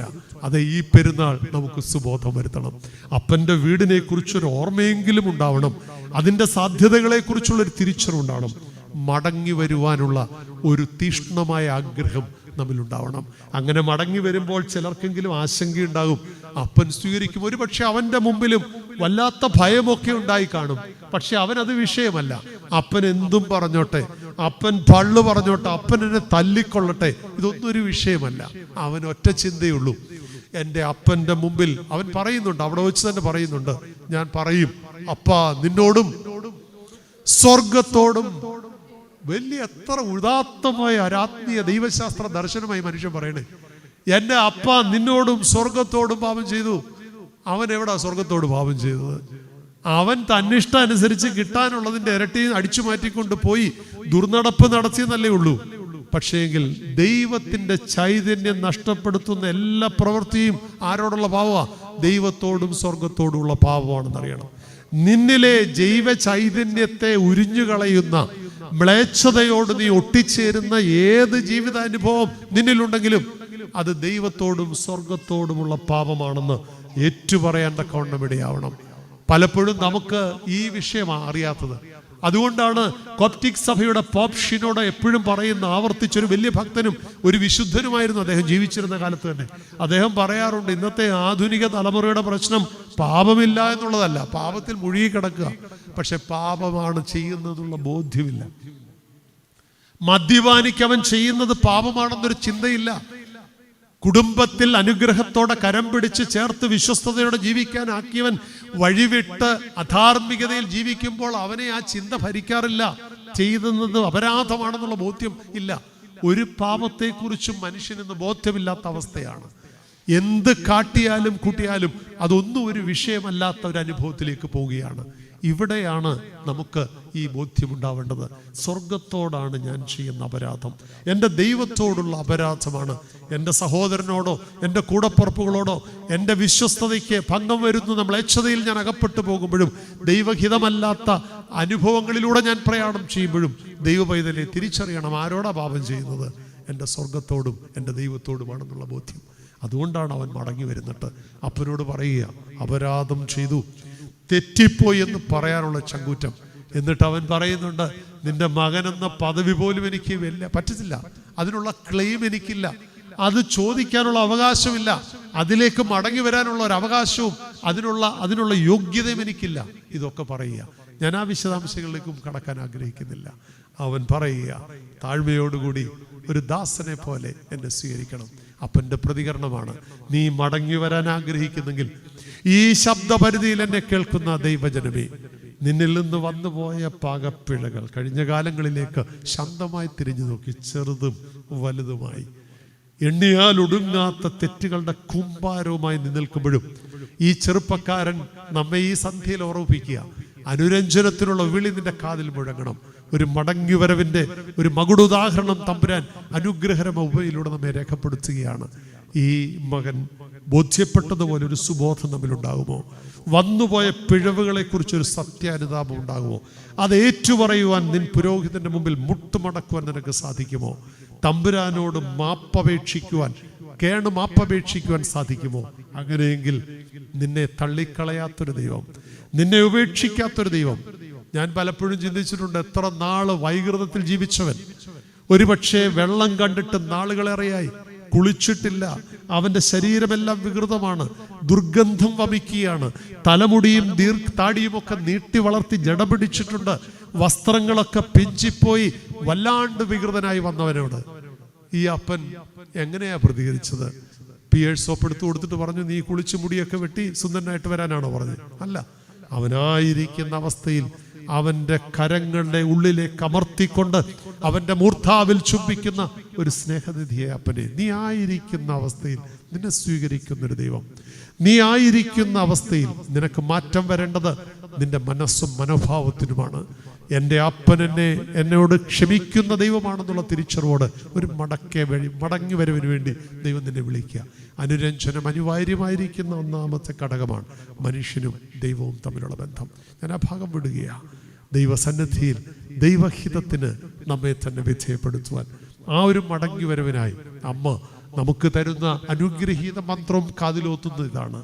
ഈ ഏകജാതൻ ഒരുക്കിയ അനുഗ്രഹീതമായ അനുരഞ്ജനത്തിന്റെ ശുശ്രൂഷയിലേക്ക് ക്രിസ്തുവിലൂടെ അവൻ കാനാവിലൂടെ നടക്കുമ്പോഴും, അവൻ ഓരോ ഗ്രാമാന്തരങ്ങളിൽ നടക്കുമ്പോഴും, അവസാനം അവൻ ചാട്ടവാറിന്റെ അടിയും തുപ്പലും ശിരസിൽ മുൾക്കിരീടവും വഹിച്ചുകൊണ്ട് വേദനയോടുകൂടി സർവവും നിവർത്തിയായെന്ന് പറയുമ്പോഴും തമ്പുരാന്റെ ലക്ഷ്യമൊന്നേ ഉള്ളൂ, മണ്ണും വിണ്ണും തമ്മിൽ അനുരഞ്ജനപ്പെടുത്തുക.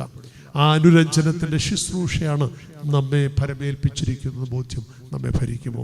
അത് രണ്ടാം തലത്തിലേക്ക് കടക്കുന്നതാണ്. ഈ അനുരഞ്ജനത്തിന്റെ ശുശ്രൂഷ അനിവാര്യമായിരിക്കുന്ന രണ്ടാമത്തെ ഘടകമാണ് മനുഷ്യൻ തൻ്റെ സഹജീവികളോടുള്ള അനുഗ്രഹീത അനുരഞ്ജനം. സഹജീവികളോടുള്ള അനുരഞ്ജനം തമ്പുരാൻ പറഞ്ഞത് അതാ. ദൈവത്തെ സ്നേഹിക്കണമെന്ന് പറഞ്ഞ് നിർത്തിയോ? ഇല്ല. പിന്നെന്താ വേണ്ടത്? നിന്റെ അയൽക്കാരനെ, നിന്റെ സഹോദരനെ സ്നേഹിക്കാൻ സാധിക്കണം. നിന്റെ അയൽക്കാരൻ ആരാണെന്നുള്ള ചോദ്യം പെടുന്നുണ്ട്. തമ്പുരാൻ വളരെ മനോഹരമായ ഒരു ഉപമയിലൂടെ പറയുന്നത്. ഒരു ലേവ്യൻ പോയി, പുരോഹിതൻ പോയി, പക്ഷെ വീണവനെ താങ്ങാൻ ആരേ ഉണ്ടായിരുന്നുള്ളൂ? ഒരു ശമരിയക്കാരൻ, ഒരുപക്ഷെ കുലമഹത്വമില്ലാത്തവൻ, അന്നത്തെ സമൂഹത്തിൽ അധകൃതനെന്ന് പോലെ മുദ്രയിടപ്പെട്ടവൻ, അവനോട് വെള്ളം കുടിക്കുന്നതിന് പോലും തടസ്സമുണ്ടായിരുന്നു. അവൾക്ക് പോലും ആ ബോധ്യം ഉണ്ടായിരുന്നു, അയ്യോ ഞാൻ വെള്ളം തന്നാൽ നീ കുടിക്കുമോ എന്ന് പറഞ്ഞവൾ. ഒരുപക്ഷെ അങ്ങനെയുള്ള ഒരു സമൂഹത്തിലെ ഒരു മനുഷ്യനെയാണ് തമ്പുരാൻ ഉയർത്തി കാണിച്ച്, അവനാ നിന്റെ സഹോദരൻ ആപത്തിൽ നിന്നെ സഹായിക്കുന്നവനാണ് സഹോദരൻ. അതുകൊണ്ടാണ് ഈ ദിവസങ്ങളിലെ എല്ലാ വായനകളിലും പുരോഹിതന്മാർ 8 ദിവസം ആവർത്തിച്ചു വായിക്കുന്നുണ്ട്, അമ്മയും സഹോദരങ്ങളും വന്ന് പുറത്തു നിന്നു, അവനെ കാണാനായിട്ട് ആളയച്ചു. തമ്പുരാനോട് എന്ന് പറഞ്ഞു, അവർ വെളിയിൽ നിൽക്കുന്നു. തമ്പുരാൻ പറഞ്ഞു, എൻ്റെ അമ്മയാര്, എൻ്റെ സഹോദരങ്ങളാര് എന്ന് വിചാരിച്ച് അവരാരും അല്ലെന്നല്ല പറഞ്ഞത്. അവരെ പോലെ നിനക്കും സഹോദരനും നിനക്കും അമ്മയാകാം. പക്ഷെ ഒരു കാര്യമേ ഉള്ളൂ, എന്താ ചെയ്യേണ്ടത്? നീ ദൈവത്തിന്റെ ഇഷ്ടം ചെയ്യണം. ദൈവത്തിന്റെ ഇഷ്ടം ചെയ്യാൻ നിനക്ക് തയ്യാറാണോ? ഇഷ്ടം ചെയ്യാൻ കഴിയാത്തവനെ ഒന്നും സഹോദരനായിട്ടും അമ്മയായിട്ടും ദൈവം കണക്കാക്കിയില്ല. അപ്പൊ ദൈവത്തിന്റെ സഹോദരനായി, ദൈവത്തിന്റെ അമ്മയായി, ദൈവത്തിന്റെ മകനായി, മകളായി ശോഭിക്കണമെങ്കിൽ എന്ത് ചെയ്യണം? ദൈവത്തിന്റെ ഇഷ്ടം സഹോദരനെ ഭത്സിക്കുന്നതല്ല, സഹോദരനെ അകറ്റി നിർത്തുന്നതല്ല, സഹോദരനെ കൊല്ലുന്നതല്ല, സഹോദരനെ മാറ്റി നിർത്തുന്നതല്ല.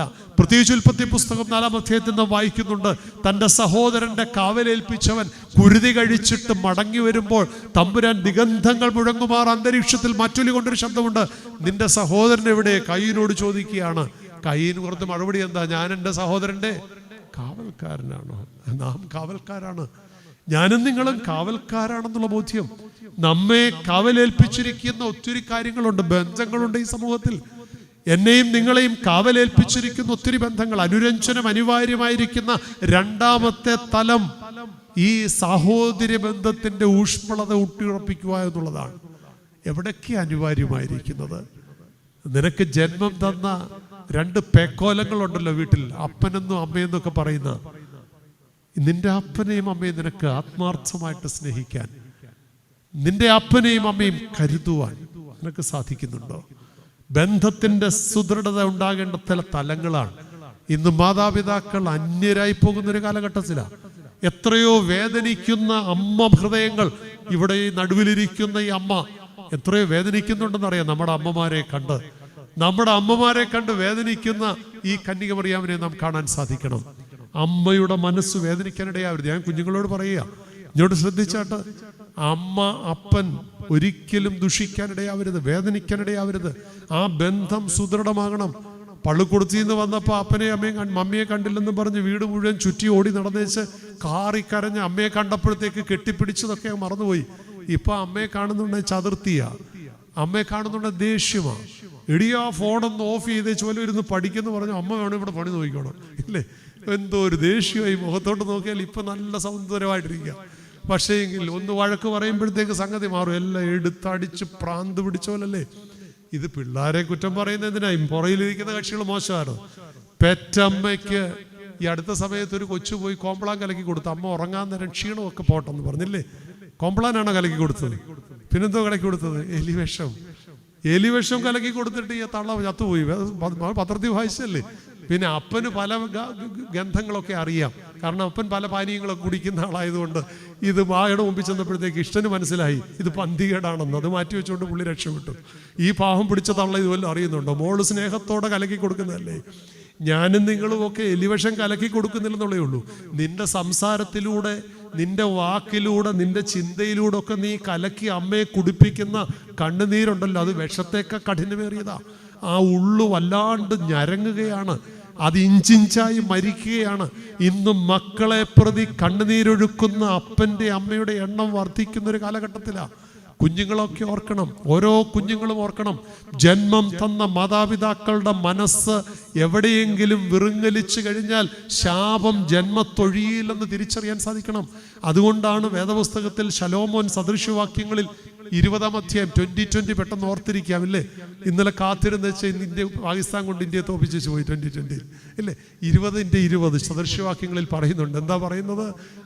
എന്താ കുഞ്ഞുങ്ങൾ തന്നെ വേദപുസ്തകമൊന്നും ഇല്ലാതെ ഇവിടുത്തെ താന്നിക്കുന്നിലെ പിള്ളേർക്കെല്ലാം വേദപുസ്തകം കാണാപ്പാടാം. അതുകൊണ്ട് അവർ കൈയും വീശിയാ വന്നിരിക്കുന്നു. അവിടെ പറയുക, ആരെങ്കിലും അപ്പനെയോ അമ്മയോ ദുഷിച്ചാൽ അവന്റെ വിളക്ക് കൂരിരുട്ടിൽ കെട്ടുപോകുമെന്ന്.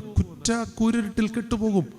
അപ്പനെ അമ്മയെ ഉപയോഗിച്ചാൽ, അമ്മയെ വേദനിപ്പിച്ചാൽ, അതുകൊണ്ട് മാതാപിതാക്കളെ വേദനിപ്പിക്കരുത്. ഇത് നിങ്ങളുടെ നന്മയ്ക്ക് വേണ്ടിയാണ് പറയുന്നത്. ഒന്നുകൂടെ ഒന്ന് പറയാൻ വേണ്ടി പുറയിലിരിക്കുന്നവരുണ്ട്. പക്ഷെ നിങ്ങളും ചിന്തിക്കണം, നിങ്ങളുടെ മാതാപിതാക്കളുള്ള ബന്ധം ഇതുപോലെ വേദനിപ്പിച്ചിട്ടും കണ്ണുനീരൊഴുക്കിയുണ്ടെങ്കിൽ ഒരുപക്ഷെ ഭൂമുഖത്ത് അവർ കാണത്തില്ല. കല്ലറയിൽ പോയി ഒരു തുള്ളി കണ്ണുനീരൊഴുക്കണം. ഒരു തിരി കത്തിച്ച് തിരി ഉരുകുന്നത് പോലെ ഉള്ളുരുകി ക്ഷമ ചോദിക്കാൻ സാധിക്കണം. ഇന്ന് അനുഭവിക്കുന്ന വേദനകൾക്ക് പരിഹാരം വരാം. അതേ ഉള്ളൂ വഴി. ബന്ധങ്ങൾ സുദൃഢമാകണം. മൺമറഞ്ഞു പോയെങ്കിലും ക്ഷമ ചോദിക്കാനുള്ള ഉത്തരവാദിത്വമുണ്ട്. ഈ ക്ഷമാപണം നടത്തണം. ബന്ധങ്ങൾ ഊഷ്മളമാവട്ടെ. മാതാപിതാക്കളും മക്കളും തമ്മിലുള്ള ബന്ധം. ഇനിയും കുഞ്ഞുങ്ങളെ വേർതിരിച്ചു പോക്കുന്ന ഒത്തിരി മാതാപിതാക്കളുണ്ട്. ഒരേ ഉദരത്തിൽ നിന്ന് ജനിച്ച കുഞ്ഞുങ്ങളെ വ്യത്യസ്ത തലങ്ങളിലാക്കി തമ്മിലടിപ്പിച്ചിട്ട് ചോര കുടിക്കുന്ന മാതാപിതാക്കളുണ്ടെന്ന് പറഞ്ഞാൽ മറക്കാൻ സാധിക്കും നിങ്ങൾക്ക്? അങ്ങനെയുള്ള മാതാപിതാക്കളുമുണ്ട്. എന്തിന് ദൈവം ആറ്റുനോറ്റ അനുഗ്രഹത്തോടെ ഉദരത്തിൽ ഉരുവാക്കിയ ശിശുവിനെ അനുഗ്രഹത്തോടെ നൊന്തു പെറ്റു വളർത്തുവാനുള്ള ധാർമ്മിക ഉത്തരവാദിത്വം മറന്ന് ഉദരത്തിന്റെ ഉള്ളിൽ വെച്ച് കുരുതി കഴിച്ചിട്ട് ജീവിതത്തിന്റെ നന്മയ്ക്കു വേണ്ടിയും സന്തോഷത്തിനും സ്വാർത്ഥതയ്ക്കും വേണ്ടി പോകുന്ന മാതാപിതാക്കളെ നമുക്ക് മറക്കാൻ സാധിക്കുമോ? അവരും ദൈവസന്നിധിയിൽ കണക്ക് കൊടുക്കേണ്ടവരാ. ഒരുപക്ഷെ അബ്രഹാം സന്താനത്തെ കൊല്ലുവാൻ ഗുരുതിയാണെങ്കിലും ഒരുപക്ഷെങ്കിൽ ദൈവത്തിന്റെ കൽപ്പനയനുസരിച്ച് വലിയ ബലിയർപ്പണത്തിനാണെങ്കിലും വാളുയർത്തിയപ്പോൾ തമ്പുരാൻ പറഞ്ഞു, പൈതലിന്റെ മേൽ കൈവയ്ക്കരുത്. ഇന്ന് ഓരോ കാതിലും അപ്പന്റെ അമ്മയും ഭോഗാസക്തിക്ക് വേണ്ടി അല്ലെങ്കിൽ ഭ്രൂണഹത്യക്ക് വേണ്ടി മുതിരുമ്പോൾ ചിന്തിക്കേണ്ട വിഷയമാണ്, കണ്ണുനീരൊഴുക്കേണ്ട വിഷയമാണ്. അനുരഞ്ജനം അനിവാര്യമായിരിക്കുന്ന തലങ്ങളേറെയുണ്ടെന്ന് ബോധ്യപ്പെടാനായിട്ട് നമുക്ക് സാധിക്കുമോ? നമുക്ക് ബോധ്യപ്പെടാൻ സാധിക്കണം. നല്ല ബന്ധങ്ങൾ, സഹോദര്യ ബന്ധങ്ങൾ കാവലാളാകണം. ജീവിത പങ്കാളിയുടെ കാവലാളാകുവാൻ നിനക്ക് സാധിക്കുമോ? പരസ്പരം കാവലാളാകുവാൻ നമുക്ക് സാധിക്കുമോ? നല്ല ബന്ധങ്ങൾ അരക്കിട്ടുറപ്പിക്കുവാൻ സാധിക്കുമോ? വിശ്വസ്തത കുടുംബ ബന്ധങ്ങളിൽ പാലിക്കുവാൻ സാധിക്കുമോ? സഭാപിതാക്കന്മാരുടെ ബന്ധം ഊഷ്മളമാക്കാൻ ഏതെല്ലാം തലങ്ങളിൽ നാനാ ജാതി മതസ്ഥരായ ആളുകൾ പാർക്കുന്ന വൈവിധ്യങ്ങളുടെ പ്ലൂറലിസത്തിന്റെ ഏറ്റവും ഉദാത്ത മാതൃകയായ ഭാരതത്തിൽ ഞാനും നിങ്ങളും ജീവിക്കുമ്പോൾ അവരെയും ചേർത്ത് നിർത്തുവാൻ, എല്ലാവരെയും ചേർത്ത് നിർത്തുന്ന ഒരു അനുഗ്രഹീത മതസൗഹാർദ്ദത്തിന്റെ ഒരു അനുഗ്രഹീത തലം വളർത്തിയെടുക്കാൻ സാധിക്കുമോ? അവനും സഹജീവിയാണെന്നും അവനും സമസൃഷ്ടിയാണെന്നും അവനിലൂടെ ഒഴുകുന്ന സിരയിലൂടെ ഒഴുകുന്ന രക്തം എൻ്റേതുമായിട്ട് വ്യത്യാസമില്ലെന്നും അവനും ദൈവസൃഷ്ടിയാണെന്ന് തിരിച്ചറിയുവാൻ എന്തേ നമുക്ക് മറന്നുപോകുന്നു? പലപ്പോഴും ജാതിയുടെയും മതത്തിൻ്റെയും ഒക്കെ പേരിൽ ഭിന്നതയും ശണ്ടയും കലഹവും കൊലയും നടക്കുമ്പോൾ തിരിച്ചറിയണം, സമസൃഷ്ടികളെ സ്നേഹിക്കുവാൻ, കരുതുവാൻ, ചേർത്ത് നിർത്തുവാൻ നമുക്ക് സാധിക്കുമോ? അതെ, ദൈവം നമ്മിൽ നിന്ന് ആഗ്രഹിക്കുന്നതാ വലിയ ഒരു ചിന്തയാണ്. ഈ കുന്നിന്റെ മുകളിലെ ആരാധനാലയം 10-40 വീടുകൾക്ക് വേണ്ടിയുള്ള ഒരു അഭയസ്ഥാനമല്ല, ഈ ദേശത്തിന്റെ പ്രകാശഗോപുരമായി തീരുവാൻ. ഈ പ്രദേശത്തും ഇതിന്റെ വെളിച്ചം പരക്കുന്ന ഒരിടത്തും അത്താഴം ഇല്ലാത്തൊരു വീടുണ്ടാവാൻ ഇടയാവരുത്. ചികിത്സ നിഷേധിക്കപ്പെടുന്ന ഒരു രോഗി സമ്പത്തില്ല എന്ന പേരിൽ ഉണ്ടാകുവാനായിട്ട് ഇടയാവരുത്. നമ്മൾ ഈ പെരുന്നാളുകളിൽ നിന്നൊക്കെ വ്യത്യസ്തമായി പ്രകാശം പരത്തേണ്ടുന്ന അനുഗ്രഹീത തലങ്ങളാണ്. സമസൃഷ്ടിയോടുള്ള സ്നേഹം നമുക്ക് പകർന്നു കൊടുക്കുവാനായിട്ട് സാധിക്കുമോ? അവിടെയാണ് അമ്മ ആനന്ദിക്കുന്നത്, അവിടെയാണ് സ്വർഗം സന്തോഷിക്കുന്നത്. സമസൃഷ്ടികളോടുള്ള അനുരഞ്ജനം അനിവാര്യമായിരിക്കുന്ന തലം അതാണെന്ന് തിരിച്ചറിയുവാൻ കണ്ണിടെയാണ്. വിസ്താര ഭയത്താൽ വിശദാംശങ്ങളിലേക്ക് ഞാൻ കടക്കുന്നില്ല. നമുക്ക് അനുഗ്രഹീതമായ അനുഭവം.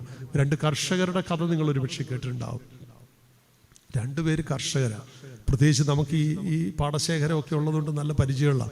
പണ്ടൊക്കെ ഞാൻ അതിൻ്റെ അപ്പുറത്തെ വെട്ടിയാറ്റ് പുഞ്ചയിലൊക്കെ വന്ന് കരകമിട്ട് കാവൽ കിടന്നിട്ടുണ്ട്. എൻ്റെ അപ്പനും ഉണ്ടായിരുന്നു അവിടെ കണ്ടം കൃഷിയൊക്കെ. അപ്പോൾ ഈ വഴി അതുകൊണ്ട് എനിക്ക് പരിചയമാണ്. വാസ്തവത്തിൽ ഇതിലേക്ക് വന്നിട്ടുണ്ട്. അപ്പോൾ ഞാൻ പറഞ്ഞു വരുന്നത് 2 കർഷകർ, ഒരുത്തൻ കല്യാണം കഴിച്ച മനുഷ്യനാണ്, ഒരുത്തൻ കല്യാണം കഴിക്കാത്തവന്. ഇവർ 2 പേരും വാസ്തവത്തിൽ കൃഷിക്കാർ തന്നെയാണ്. 2 പേരും കൃഷി ചെയ്തു. കൃഷി കണ്ടവാനും അങ്ങ് വിളഞ്ഞു. 100 മേനി പോയിട്ട് 100-ലധികം മേനിയായിട്ട് വിളഞ്ഞു കഴിഞ്ഞപ്പോഴത്തേക്ക് കല്യാണം കഴിച്ച സഹോദരൻ എല്ലാം കൊയ്ത് മെതിച്ച് കരകമിട്ട് കാവൽ മാടത്തിൽ കിടന്നിട്ട് രാത്രി ഉറക്കം വരുന്നില്ല. ഉറക്കം വരാതിരുന്നിട്ട് ചിന്തകൾ നമുക്കുമല്ലേ ഒരു ഉറക്കം കഴിഞ്ഞ് ഞെട്ടി വേണമെന്ന് പിന്നെ ഒരു കണക്കിന് നേരം വെളുപ്പിക്കുക. പക്ഷെ അവൻ അങ്ങനെയുള്ള ദുഃഖഭാരം ഒന്നുമല്ല. അവൻ്റെ ഭാരം, എടാ എനിക്കൊരു കൂടപ്പുറപ്പുണ്ടല്ലോ, അവൻ പെണ്ണ് കെട്ടാത്തവനൂടെയാണ്, അവനെ ആരാ നോക്കാൻ വയസ്സാം കാലത്ത്? അവനെ ഞാൻ നോക്കിയില്ലേ പിന്നെ ആരാ നോക്കാൻ? എനിക്കൊന്നും അല്ലേ, ഭാര്യയുണ്ട്, പിള്ളേരുണ്ട്, ഇപ്പൊ കൊച്ചുമക്കളുമായി, അവരൊക്കെ നോക്കിക്കോളും. പക്ഷെ അവൻ ആരാ ഉള്ളത്? അപ്പൊ ഇപ്പോഴാണ് നല്ല അവസരം. എനിക്ക് ഇന്ന് ഈ വർഷം ഏറ്റവും കൂടുതൽ മെച്ചം കിട്ടി. അവനോട് നേരെ കൊണ്ട് കൊടുക്കാന്ന് പറഞ്ഞാൽ അവനോട്ട് വാങ്ങിക്കില്ല, അഭിമാനിയാ, അവൻ വാങ്ങിക്കത്തില്ല. അപ്പൊ നമുക്കൊരു കാര്യം ചെയ്യാം, ആരും അറിയണ്ട. അവന്റെ 2 ജോലിക്കാരെ വിളിച്ചിട്ട് പറഞ്ഞു ഇതെല്ലാം കൊണ്ട് വാരി നിറച്ചാട്ട് നമുക്ക് രാത്രിയിൽ അവൻ പോലും അറിയാതെ അവന്റെ കരകത്തി കൊണ്ടിട്ടേച്ചു പോരാ. വാസ്തവത്തിൽ തീരുമാനം എടുത്തു. അവൻ രാത്രിയിൽ ആളുകളെ വിളിച്ചു കൊടുത്തി, അതെല്ലാം കെട്ടി എല്ലാം സജ്ജമാക്കുക. അതേ സമയത്ത് എൻ്റെ സഹോദരൻ ഉറങ്ങാത്ത മനുഷ്യനെ എഴുന്നേക്കുക. കല്യാണം കഴിക്കാത്തവന് ഉറക്കം വരുന്നില്ല. അവന് വല്ലാത്ത ചിന്തയൊന്നുമല്ല, നിരാശബോധമൊന്നുമല്ല. അവന് എടാ ഞാൻ ഒറ്റത്തടിയാ, എനിക്ക് ഇത്ര കാര്യമുള്ളൂ, ഇനി ഇത്ര കാലമേ ഉള്ളൂ. അവന് പിള്ളേരും പിറുങ്ങിണിയൊക്കെ ഉണ്ട്, അവരൊക്കെ നന്നായിട്ട് ജീവിക്കണ്ടേ? സമൂഹത്തിൽ നമ്മുടെ കുടുംബത്തിന് ആക്ഷേപം വരരുതല്ലോ. അവന് ഈ ഉള്ളതെല്ലാം കൂടെ എനിക്ക് എന്നാത്തിനാ? അവൻ 2 സഹോദരന്മാരെ വിളിക്കുക. കാരണം അവൻ്റെ ജോലിക്കാരെ വിളിച്ചിട്ട് അവനും ഇതുപോലെ തന്നെ ഇതെല്ലാം നിവർത്തിച്ചിട്ട് 2 പേരൂടെ നടക്കുക. ഇത് 2 പേരും അറിയുന്നില്ല. 2 പേരും അവരുടെ പുരയിടങ്ങളിൽ നിന്ന്, കൃഷിയിടങ്ങളിൽ നിന്ന്, കരകത്തിൽ നിന്ന് എടുത്ത നെല്ലും ചുമന്നുകൊണ്ട് മുമ്പിലായിട്ട് സഹോദരങ്ങൾ അങ്ങോട്ടും ഇങ്ങോട്ടും നടക്കുക. അവസാനം ഈ വഴിയിൽ അർദ്ധരാത്രിയിൽ കണ്ടുമുട്ടുകയാണ്. പരസ്പരം കണ്ടുമുട്ടുമ്പോഴുള്ള സന്തോഷം, 2 പേരും കെട്ടിപ്പിടിച്ച് കരയുകയാണ്. നടുവിൽ നിന്നുകൊണ്ട്, ആ പുരയിടത്തിൽ നിന്നുകൊണ്ട്, ആ നിലമ്പത്ത് നിന്നുകൊണ്ട് കരയുക. ആ നിലത്തെയാണ് വേദപുസ്തകത്തിൽ യബുസായന്റെ കളത്തറ എന്ന് പറയുന്നത്. ചരിത്രം രേഖപ്പെടുത്തുന്നത് യബുസായന്റെ കളത്തറയിലാണ് യെരൂശലേം ദേവാലയം പണിതത്. സഹോദരങ്ങളുടെ സ്നേഹത്തിന്റെ ആലിംഗനവും കണ്ണുനീരും സ്നേഹത്തിന്റെ അശ്രുക്കളും പിഴുന്നിടത്താണ്, കരുതലിന്റെ അനുഭവമുള്ളിടത്താണ് ആലയം പണിയേണ്ടത്. അതുകൊണ്ടാണ് ഈ കുന്നിന്റെ മുകളിലെ ആലയത്തിൽ ഒരിക്കലും ഒരു ശണ്ടയും കലഹവും ഭിന്നതയും സഹോദരങ്ങൾ തമ്മിൽ പോയിട്ട് ആരും തമ്മിൽ ഉണ്ടാവാനിട്ടിടയാവരുത്. സ്നേഹത്തിന്റെ ഊഷ്മളതയുള്ള ഇടങ്ങളാകണം. അശ്രുക്കൾ സ്നേഹത്തിൻ്റെത് പൊഴിയുമ്പോഴാണ് അവിടെ അനുഗ്രഹത്തിന്റെ ആലയമായിട്ട് പരിശോഭിപ്പാൻ കണ്ടിടയാവുന്നത്. സഹോദര്യ ബന്ധം ഊട്ടിയുറപ്പിക്കുവാൻ അതെ അനുരഞ്ജനത്തിന്റെ രണ്ടാമത്തെ വഴിയാണ്. ഒരു കാര്യം കൂടെ, സമയം പോയി, ഞാൻ പെട്ടെന്ന് നിർത്തുകയാണ്. എൻ്റെ അനുവദിച്ച സമയം തിരിക, എനിക്കും പോകേണ്ട അത്യാവശ്യമുണ്ട്. മൂന്നാമതൊരു തലം കൂടെ ഉണ്ട് അനുരഞ്ജനത്തിൻ്റെ. ഒന്ന്, ദൈവവുമായിട്ടുള്ള ബന്ധം. രണ്ട്, സഹജീവികളുമായിട്ട് മനുഷ്യരായിട്ടുള്ള ബന്ധം. അതേതെല്ലാം തലം, മാതാപിതാക്കളും മക്കളും സഹോദര കൂടപ്പുറപ്പുകളും സമൂഹത്തിലുള്ള എല്ലാ തലങ്ങളിലും എല്ലാവരെയും ചേർത്ത് ഒരു ഓൾ ഇൻക്ലൂസീവ്നെസ് ദൈവം ആഗ്രഹിക്കുന്നതാ വാസ്തവത്തിൽ നമുക്ക് സാധിക്കുമോ? മൂന്ന്, ഈ പ്രകൃതി. ഏദൻ തോട്ടത്തിൽ തമ്പുരാൻ കാലൊച്ച കേട്ടപ്പോൾ ആരാ? ആദം ഹവ്വയും വന്നു. പിന്നീട് അവിടെ എന്താ ഉള്ളത്? മനോഹരമായ ദൃശ്യഭംഗിയുള്ളൊരു തോട്ടമാണ്. ആ തോട്ടത്തിൽ അവോളം പൂക്കളുണ്ട്, കായ്ക്കളുണ്ട്, തീർന്നില്ല. എന്തെല്ലാം മൃഗങ്ങളുണ്ട്, വന്യമൃഗങ്ങളുണ്ട്, എല്ലാ മൃഗങ്ങളും ഉണ്ട്, വളർത്തു മൃഗങ്ങളുണ്ട്. എത്ര മനോഹരമായി! ഒരുപക്ഷെ ആ അനുഗ്രഹീത അനുഭവത്തെക്കുറിച്ചാണ് യെശയ്യാ പ്രവാചകൻ പറഞ്ഞത്. ഒരു കൊച്ചു കുഞ്ഞ് അണലിയുടെ പോതുങ്കൽ കൈയിടും, കുഴപ്പമില്ല. പുള്ളിപ്പുലിയും ചെമ്മരിയാടും ഒന്നിച്ചു പാർക്കും, വിഷയമില്ല. ഒന്നും തമ്മിൽ ഭിന്നതയില്ലാത്ത എത്ര ഊഷ്മളമായ അന്തരീക്ഷം. ഇന്ന് അതാണോ ഗതി? വയനാട്ടിൽ നിന്നൊക്കെ എല്ലാ ദിവസവും പുലി കടിച്ചു കീറുന്ന ചിത്രങ്ങൾ, മനുഷ്യനെ കൊല്ലുന്ന ചിത്രങ്ങൾ. വാവാ സുരേഷിന് കിടന്നുറങ്ങാൻ നേരമില്ല, അയാൾ പൊടി നടക്കുക. എന്തിനെ പിടിക്കാനാ? രാജവെമ്പാലയെ പിടിക്കാൻ. രാജവെമ്പാല പാർക്കേണ്ട ഇടത്തൊക്കെ മനുഷ്യൻ വല്ലാണ്ട് കയറിയിറങ്ങി എല്ലാം നശിപ്പിച്ചു. കാടുകളെല്ലാം വെട്ടിത്തെളിച്ചു. അവയ്ക്ക് ജീവിക്കേണ്ട ഇടങ്ങളൊക്കെ നഷ്ടപ്പെട്ടു. ഈ പ്രപഞ്ചത്തിന്റെ ആവാസ വ്യവസ്ഥിതി വല്ലാണ്ട് ശല്യപ്പെടുത്തുന്ന, ഉന്മൂലനം ചെയ്യുന്ന ജൈവ വൈവിധ്യമാണ് പ്രപഞ്ചത്തിന്റെ സൗന്ദര്യം. ഈ സൗന്ദര്യം പോയിരിക്കുന്നു. ഇത് മനുഷ്യന് മാത്രം സ്വാർത്ഥതയോടെ വെട്ടിമുറിച്ച് തിന്നാനുള്ളതല്ല. ഏദൻ തോട്ടത്തിൽ തമ്പുരാൻ ഒരു കൽപ്പന കൊടുത്തത് എന്താണെന്നറിയോ? വെട്ടിക്കീറി തിന്നോളാനാണോ പറഞ്ഞത്? വെട്ടിമുറിച്ച് തിന്നോളാനാണോ പറഞ്ഞത്? അല്ല. എന്തിനാണ് അവനെ ആക്കിയത്? ഈ നാടെന്ന സിനിമയിൽ പാട്ടുകാരൻ പാടുന്നുണ്ടല്ലേ, തോട്ടം സൂക്ഷിപ്പാനായിട്ടാണ്, കാവലാണ് ഏൽപ്പിച്ചത്. പ്രകൃതിയുടെ, പ്രപഞ്ചത്തിന്റെ കാവലാളാകാനാണ് തമ്പുരാൻ നമ്മളെ ഏൽപ്പിച്ചിരിക്കുന്നത്. ഞാനും നിങ്ങളും ഒക്കെ ഈ കാലഘട്ടത്തിലെ ചില അതിഥികളാണ്. ഈ പ്രദേശത്ത് പാർത്ത് ജീവിക്കാനായി അതിഥികളായി വന്നിരിക്കുകയാണ്. ഈ പ്രപഞ്ചത്തിലുള്ള കുഞ്ഞൻ വൈറസ് തൊട്ട് അല്ലെങ്കിൽ കുഞ്ഞൻ ജീവി തൊട്ട് ഡൈനോസർ വരെയുള്ള ജൈവ വൈവിധ്യമാണ് ഈ പ്രപഞ്ചത്തിന്റെ സൗന്ദര്യം. ഇന്നെല്ലാത്തിനും വംശനാശ ഭീഷണി നേരിട്ടുകൊണ്ടിരിക്കുകയാണ്. ഓരോ നിമിഷാർത്ഥങ്ങളിലും ഓരോ സ്പീഷീസിനും വംശനാശം വരുമെന്നാണ് ബൊട്ടാണിക് ചരിത്രകാരന്മാർ പറയുന്നത്, ജൈവശാസ്ത്രജ്ഞന്മാർ പറയുന്നത്. ഇതെന്തുകൊണ്ടാണ്? പ്രകൃതിദത്തമായ കാര്യങ്ങളുണ്ടെങ്കിലും അതിലുപരിയായി മനുഷ്യനിർമ്മിത പ്രശ്നങ്ങൾ കൊണ്ടാണ്. ഈ മണ്ണൊക്കെ എന്തോരം വിളയുന്ന മണ്ണായിരുന്നു. നമ്മുടെയൊക്കെ കാർണവന്മാരുടെ കാലത്ത് പോലും പൊക്കിയെടുക്കുന്ന കപ്പത്തണ്ടലും എന്തോരമായിരുന്നു തൂക്കം, എന്തെല്ലാമായിരുന്നു. വിത്തിന്റെ മണികളിലൊക്കെ നൂറുമേനി മെനിയുന്നില്ലേ? പക്ഷെ ഇതെല്ലാം നഷ്ടമായിരിക്കുകയാണ്. എവിടെയാ പ്രശ്നം? മനുഷ്യൻ ഇതിന്റെ ഊർമ്മളതയെ നഷ്ടപ്പെടുത്തി ഊഷരഭൂമിയാക്കി. ഇതിനെ പ്ലാസ്റ്റിക് കൊണ്ട് ഒരു വലിയ ശരശയ്യായിട്ട് തീർത്തിരിക്കുകയാണ്. ഭൂമി അതിന്റെ ഊർമ്മളതയെ നഷ്ടപ്പെട്ടു. ജൈവ വൈവിധ്യത്തിന്റെ എല്ലാ അതിർവരമ്പുകളും ലംഘിച്ചിരിക്കുകയാണ്. മനുഷ്യൻ കാടുകൾ വെട്ടിത്തെളിച്ച് മനുഷ്യന്റെ സ്വാർത്ഥതയ്ക്കായി. ഞാനും നിങ്ങളുടെയൊക്കെ കൊച്ചിലെ, എൻ്റെ പുറകിലിരിക്കുന്ന, മുമ്പിലിരിക്കുന്നതല്ല, പുറകിലിരിക്കുന്നവരുടെ കുഞ്ഞിലെ മുമ്പിൽ എന്തോരം കൈ പിടിച്ചാൽ മുറ്റാത്ത ആഞ്ഞിലിയുടെ ചുവട്ടിലൊക്കെ ഒളിച്ചിരുന്നിട്ടില്ലേ? കാണാൻ 2-3 പേര് ഒളിച്ചിരുന്ന കാണുകയില്ലാത്ത വലിയ വലിയ വടവൃക്ഷങ്ങൾ വീടിന്റെ അതിർത്തികളുണ്ടായിരുന്നു. വല്യപ്പന് ഇച്ചിരി സൂക്ഷ്മദൃഷ്ടിയോടെ അവന്റെ അതിർത്തിയിലേക്ക് കയറത്തക്ക രീതിയിലാണ് കൊണ്ട് സൈഡിൽ കൊണ്ടുവച്ചുകൊണ്ടിരുന്നത്, ഇല്ലേ? പിന്നെ വഴക്കും പുകലും ഒക്കെ ഉണ്ടാകേണ്ടി വന്നിട്ടുണ്ട്. എത്രയോ നമ്മുടെ വീടുകൾക്ക് വേണ്ടി മനോഹര വൃക്ഷങ്ങൾ വെട്ടിയെടുത്ത ഭൂമി ഇന്ന് വിജനമായ ഭൂമിയായിട്ട് തീർന്നിരിക്കുകയാണ്. ശാന്തമായി ചിന്തിക്കണം. പ്രകൃതി ഇത്ര കണ്ട് ചൂഷണം ചെയ്യപ്പെട്ട കാലം ചരിത്രത്തിലുണ്ടോ? പ്രകൃതി ഇത്ര കണ്ട് കോപിച്ച കാലം ചരിത്രത്തിലുണ്ടോ? 2018 മറന്നോ? കുന്നിന്റെ മുകളിൽ വെള്ളം കയറിയെന്ന് എനിക്കറിയില്ല. എന്തായാലും ഈ ചുറ്റുവട്ടം എല്ലാം വെള്ളമായിരുന്നു എന്നുള്ളൊരു സംശയമൊന്നുമില്ല. ചെങ്ങന്നൂരും പന്തളത്തിന്റെ നടുവിലൂടെ സ്പീഡ് ബോട്ട് ഓടിയത് നിങ്ങൾക്കൊക്കെ കേട്ടിട്ടുണ്ടാവും പത്രത്തിൽ. ഞങ്ങളൊക്കെ അനുഭവിച്ച തിക്ത അനുഭവങ്ങളാണ്. ഇതുപോലെ പ്രകൃതി ഉണ്ടായിട്ടുണ്ടോ? പ്രകൃതി ഇത്രപോലെ വികൃതമായ കാലഘട്ടം ഉണ്ടായിട്ടുണ്ടോ? എന്തുകൊണ്ട് ശോഭിക്കുന്നു എന്ന് ചോദിച്ചാൽ ഉത്തരമൊന്നേ ഉള്ളൂ, എൻ്റെയും നിങ്ങളുടെയും കയ്യിലിരിപ്പ് കൊണ്ടാണ്. പ്രകൃതിയെ വല്ലാണ്ട് നോവിക്കുകയാണ്, പ്രകൃതിയെ വല്ലാണ്ട് ചൂഷണം ചെയ്യുകയാണ്. കടലിൽ കൂടെ അല്ലെങ്കിൽ കടൽ തീരം പരിരക്ഷിക്കേണ്ട കടൽ മണ്ണ് അത് റിഫൈൻ ചെയ്തിട്ട് മനുഷ്യന്റെ സ്വാർത്ഥതയ്ക്ക് വേണ്ടി അവരോടുകയാണ്. പലയിടങ്ങളിലും കാണുന്ന വിഷയങ്ങളാണ്. വൃക്ഷങ്ങൾ വെട്ടി നശിപ്പിക്കുകയാണ്. ഒരുപക്ഷെ ചിന്തകന്മാർ പറയുന്നത് ഇനിയും ഈ ഭൂമുഖത്തൊരു 3ാം ലോകമഹായുദ്ധം ഉണ്ടെങ്കിൽ അത് എണ്ണയ്ക്ക് വേണ്ടി ആയിരിക്കില്ല, കുടിവെള്ളത്തിന് വേണ്ടി ആയിരിക്കുമെന്ന് പറയുന്നത്. മനുഷ്യൻ അനുഭവിക്കുവാൻ പോകുന്ന ഏറ്റവും വല്ലാത്ത ദുസ്ഥിതി കുടിവെള്ളത്തിന് വേണ്ടിയും ഓക്സിജന് വേണ്ടിയും, ശ്വസിക്കാൻ ശുദ്ധവായു ഇല്ലാത്ത കാലമാണ്. ഡൽഹിയിലൊക്കെ 1, 2, 3 മാസം സിറ്റിയെല്ലാം അടച്ചിട്ട് നിങ്ങൾ പത്രത്തിൽ വായിച്ചതാ. ശുദ്ധവായു ഇന്ന് അന്യമായിരിക്കുന്നു, ശുദ്ധജലം ഇന്ന് അന്യമായിരിക്കുന്നു. ഇത് അമൂല്യ വസ്തുക്കളായി തീരുക. കുഞ്ഞുങ്ങളൊക്കെ സ്കൂളിൽ ബാഗ് തൂക്കി പോകുന്നിടത്ത് ഇനിയും 2 തോളിൽ 1 ബാഗും 1 കുടിവെള്ളവും 1 ഓക്സിജനും തൂക്കി പോകേണ്ട കാലങ്ങൾ ഗതികേടിലേക്ക് നീങ്ങിക്കൊണ്ടിരിക്കുന്നു. ഇത്ര കണ്ട് പ്രകൃതി വല്ലാണ്ട് ചൂഷണം ചെയ്യപ്പെട്ട കാലം, പ്രകൃതി അതിൻ്റെ എല്ലാ താളം തെറ്റിയ കാലം, അതിഥികളായി വസിച്ച് സന്തോഷത്തോടെ നമുക്ക് അവകാശപ്പെട്ട നമുക്കൊരു ചെറിയ ഷെയറേ ഉള്ളൂ ഇതിനകത്ത്. പക്ഷേ ഞാനും നിങ്ങൾ ഷെയർ മാത്രമല്ല, ഒരു 10 തലമുറയ്ക്ക് ഉണ്ണേണ്ടതും അനുഭവിക്കേണ്ട പ്രകൃതിയുടെ എല്ലാ നന്മകളും ഇന്ന് ഞാൻ ചൂഷണം ചെയ്തേച്ച് കടന്നു പോകുമ്പോൾ നിന്റെ തലമുറ നിന്നെ ശപിക്കാൻ തക്കവണ്ണമിടയാകും. നിന്റെ തലമുറ നിന്നെ ശപിക്കാൻ തക്കവണ്ണമിടയാകും. ഈ പ്രകൃതിയുടെ സംരക്ഷകരാകാൻ സാധിക്കുമോ? സംരക്ഷണം ഏൽപ്പിച്ച മനുഷ്യൻ സംഹാര താണ്ഡവമാടിയപ്പോൾ പ്രകൃതി ഇന്ന് സംഹാര താണ്ഡവമാടുകയാ. പ്രതികരിക്കാതെ പോവോ? തിരിച്ചു കടിക്കാതിരിക്കുമോ? ചേര പോലും പറയരുത് നമ്മള്. ചവിട്ടിയാൽ കടിക്കാത്തതുണ്ടോ? ഒരുപക്ഷെങ്കിൽ മനുഷ്യൻ ചവിട്ടുകയല്ല, ചവിട്ടി മെതിക്കാൻ ശ്രമിച്ചപ്പോൾ തിരിച്ചു കടിക്കുന്ന അനുഭവമാണ് പ്രകൃതിയിൽ ഉണ്ടാകുന്ന ഓരോ ക്ഷോഭങ്ങളൊന്ന് തിരിച്ചറിയാൻ. തിരകൾ ഇളകുന്നതും അതുപോലെ തന്നെ വെള്ളപ്പൊക്കം ഉണ്ടാകുന്നതും വല്ലാത്ത പ്രളയവും.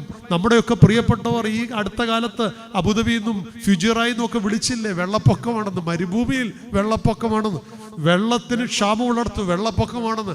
എന്തൊരു ഗതികേടാണ് ലോകത്തിലുണ്ടാകുക, എന്തൊരു കാലാവസ്ഥ വ്യതിയാനമാണ് ഉണ്ടാകുന്നത്. ഗ്ലോബൽ വാർമിംഗ്, വല്ലാത്ത ചൂട്, 50 ഡിഗ്രി വരെ പോകുന്ന പറഞ്ഞത്. 40 കഴിയുമ്പോഴത്തേക്കുള്ള പൊളിയുന്ന അനുഭവമുണ്ട്.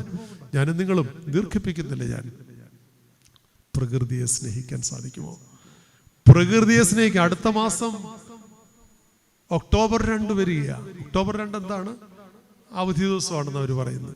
അവധി ദിവസമല്ല, ഗാന്ധി അമ്മച്ചി ഓർമ്മയുണ്ട്, ഞങ്ങളൊക്കെ സ്കൂളിൽ പോയപ്പോൾ ഒരാഴ്ച എന്തു വാരമായിരുന്നു? സേവനവാരമായിരുന്നു. സേവനവാരമാണ്. എന്താ ചെയ്യേണ്ടത്? വൃക്ഷത്തൈകൾ വെച്ച് പിടിപ്പിക്കുക, കായ്കനികളൊക്കെ വെച്ച് പിടിപ്പിക്കുക, അവിടെ പരിസരങ്ങൾ വൃത്തിയാക്കുക, പ്രകൃതിയെ സ്നേഹിക്കുക, മണ്ണിനെ സ്നേഹിക്കുക, മണ്ണിന്റെ ഗന്ധമുണ്ടാകുക. ഈ കുഞ്ഞുങ്ങൾ ഞങ്ങളൊക്കെ ചെയ്താ ഇന്നൊരു അവധി ദിവസമായിട്ട് പരിണമിക്കുക. പ്രകൃതിയെ സ്നേഹിക്കാൻ പഠിക്കണം.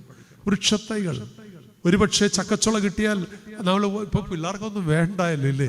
കാരണവന്മാർ അതൊക്കെ അടർത്തിയെടുത്തേച്ച് ചേരിൽ കൊണ്ടുവന്ന് പൊതിഞ്ഞു വെച്ചിട്ട് അത് പാകമാകുന്ന സമയത്ത് മണ്ണിൽ കൊണ്ട് കുഴിച്ചു വെച്ച് വടവൃക്ഷമായി, കാതിലുള്ള വൃക്ഷമായി ഒക്കെ വളർന്നത് കണ്ട് സന്തോഷമല്ലേ? ഇന്നതൊന്നും കുഞ്ഞുങ്ങൾക്ക് അറിയില്ല. അതെങ്ങനെയാണ് ഉണ്ടാകുന്നതെന്ന് പോലും അറിയില്ല കുഞ്ഞുങ്ങൾക്ക്. പലപ്പോഴും എത്രയോ അകന്നു പോയിരിക്കുന്നു. മണ്ണിന്റെ ഗന്ധമുള്ള കുഞ്ഞുങ്ങളല്ല ഇന്നുള്ളത്. പ്രകൃതിയെ സ്നേഹിക്കാൻ അവർക്കറിയില്ല. പ്രകൃതി ചൂഷണം ചെയ്യപ്പെടുന്ന കാലത്ത് ജീവിക്കുക. പൗരസ്ത്യാധ്യാത്മികത പ്രകൃതിയെ ചേർത്ത് നിർത്തുന്നതാണ്, മണ്ണിനെ സ്നേഹിക്കുന്നതാണ്, അത് വൃക്ഷലതാദികളെ സ്നേഹിക്കുന്നതാണ്, ജലസ്രോതസ്സിനെ സ്നേഹിക്കുന്നതാണ്. അതുകൊണ്ടാണ് ദനഹായുടെ അനുഗ്രഹീതമായ ശുശ്രൂഷയിൽ വെള്ളമെടുത്തു വെച്ച് വാഴ്ത്തിച്ചൊല്ലുന്ന പ്രാർത്ഥനകൾ എത്ര ആഴമുള്ള പ്രാർത്ഥനകളാണ്. പെന്തിക്കോസ്തിയിൽ ജലം വെച്ചുകൊണ്ട് പ്രാർത്ഥിക്കുന്ന പ്രാർത്ഥന ആത്മാവിന്റെ ആവാസം ജലസ്രോതസ്സുകളിലേക്ക് എത്തുന്നതാണ്, നമ്മെ അനുഗ്രഹിക്കുന്നതാണ്. ഹോശാനയുടെ നാളുകളിൽ പൂക്കളും ഇലകളും ശാഖകളും ഒക്കെ വെട്ടിവെച്ചുകൊണ്ട് ദിക്കിലകളെ വാഴ്ത്തുന്ന എത്ര സുന്ദരമായ പ്രാർത്ഥനകളാണുള്ളത്. പ്രകൃതിയെ ഇത്ര കണ്ട് ചേർത്ത് നിർത്തുന്ന ആരാധനയുടെ ആത്മീയ ഭാവം മറ്റു മതങ്ങളിൽ പോലും ഇല്ലെന്ന് ഞാൻ പറയും. ചിലപ്പോൾ നമുക്കൊരു തെറ്റിദ്ധാരണയുണ്ട്, നമുക്കിതൊന്നും ഇല്ലാന്ന്. ഓരോ വിശുദ്ധ ബലിയും സർവ്വപ്രപഞ്ചത്തിന്റെ സമുദ്ധാരണത്തിനു വേണ്ടിയും യഥാസ്ഥാനത്തിനു വേണ്ടിയുമാണ് പ്രാർത്ഥിക്കുന്നത്, തിരിച്ചറിയണം. ഞാൻ എൻ്റെ വാക്ക് നിർത്തുകയാണ്. പൗലോസ് അപ്പോസ്തലൻ ഈ സന്ധിയിൽ നമ്മെ പ്രബോധിപ്പിക്കുക. 2 കൊരിന്ത്യർ ലേഖനം 5-ാം അധ്യായത്തിന്റെ 18-ാം വാക്യം. അതിനൊക്കെ ആരാ കാരണഭൂതൻ? ദൈവമാ കാരണഭൂതൻ. അവൻ ക്രിസ്തു മൂലം നമ്മെ തന്നോട് നിരപ്പിച്ചു. തീർന്നില്ല. നിരപ്പിന്റെ ശുശ്രൂഷ അവൻ നമുക്ക് തന്നിരിക്കുക. നമുക്ക് അനുരഞ്ജനം അനിവാര്യമായിരിക്കുന്ന 3 തലങ്ങളുണ്ട്. ആ 3 തലങ്ങളിലേക്ക് പോകണമെങ്കിൽ ആദ്യം എൻ്റെ ദൈവകൃപയെക്കുറിച്ചുള്ളൊരു തികഞ്ഞ അവബോധം എനിക്കുണ്ടാവണം. സർവവും ദൈവമാണെന്നുള്ള ബോധ്യം. അങ്ങനെ വരുമ്പോൾ ദൈവത്തോട് എനിക്കൊരു അക്കൗണ്ടബിലിറ്റി, ദൈവമായിട്ടുള്ള ബന്ധം, അതെ, ഇല്ലെങ്കിൽ സുബോധം വരണം. അപ്പൻ്റെ വീടിനെ കുറിച്ച് ഓർമ്മയ്ക്ക് അനിവാര്യം സുബോധമുണ്ടാവണം.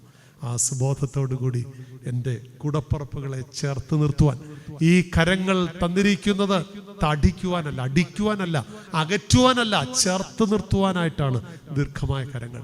നിന്റെ സഹോദരനെ ചേർത്ത് നിർത്താൻ സാധിക്കുമോ? നിനക്ക് ജന്മം തന്ന മാതാപിതാക്കളെ ചേർത്ത് നിർത്തുവാൻ സാധിക്കുമോ?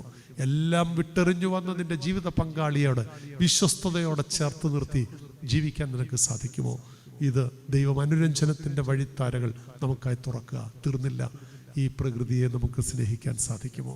ഇത് പ്രകൃതി ദൈവത്തിൻ്റെ വരദാനമാണെന്നും ഞാനും നിങ്ങളും കേവലം അതിഥികളാണെന്നും ഇത് ഊഷരഭൂമിയല്ല ഊർമിള ഭൂമിയാക്കി അതിനെ തീർക്കുവാനുള്ള വലിയ ഉത്തരവാദിത്വമുണ്ടെന്നും നമുക്ക് സാധിക്കുമോ?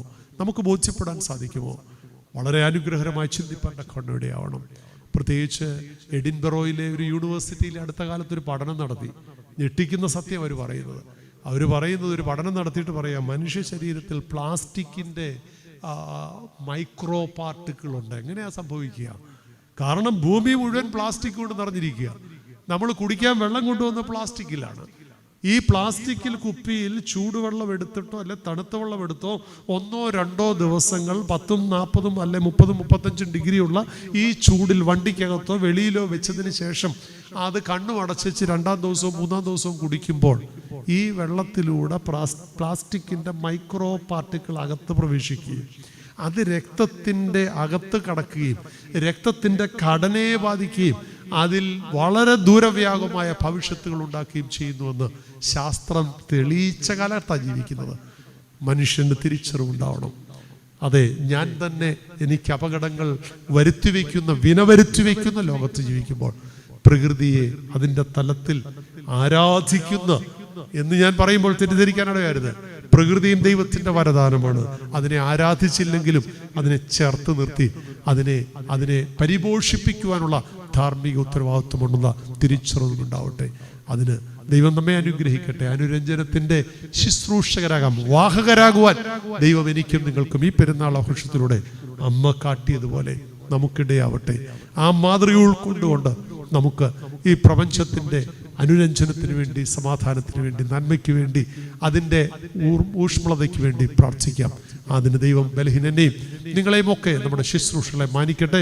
എനിക്ക് ഈ സന്ധ്യയിൽ ശ്രേഷ്ഠമായ ശുശ്രൂഷയുടെ ഭാഗമാകുവാനും ഈ കടശ്യോഗത്തിൽ ഈ സന്ദേശം അറിയിക്കുവാനും തന്ന നല്ല അവസരത്തെ ഓർത്ത് ദൈവത്തെ മഹത്വപ്പെടുന്നതോടൊപ്പം അതിന് അവസരം ഒതുക്കി എൻ്റെ പ്രിയ സഹോദരൻ ടി തോമസ് അച്ഛനോടുള്ള സ്നേഹം അറിയിക്കട്ടെ.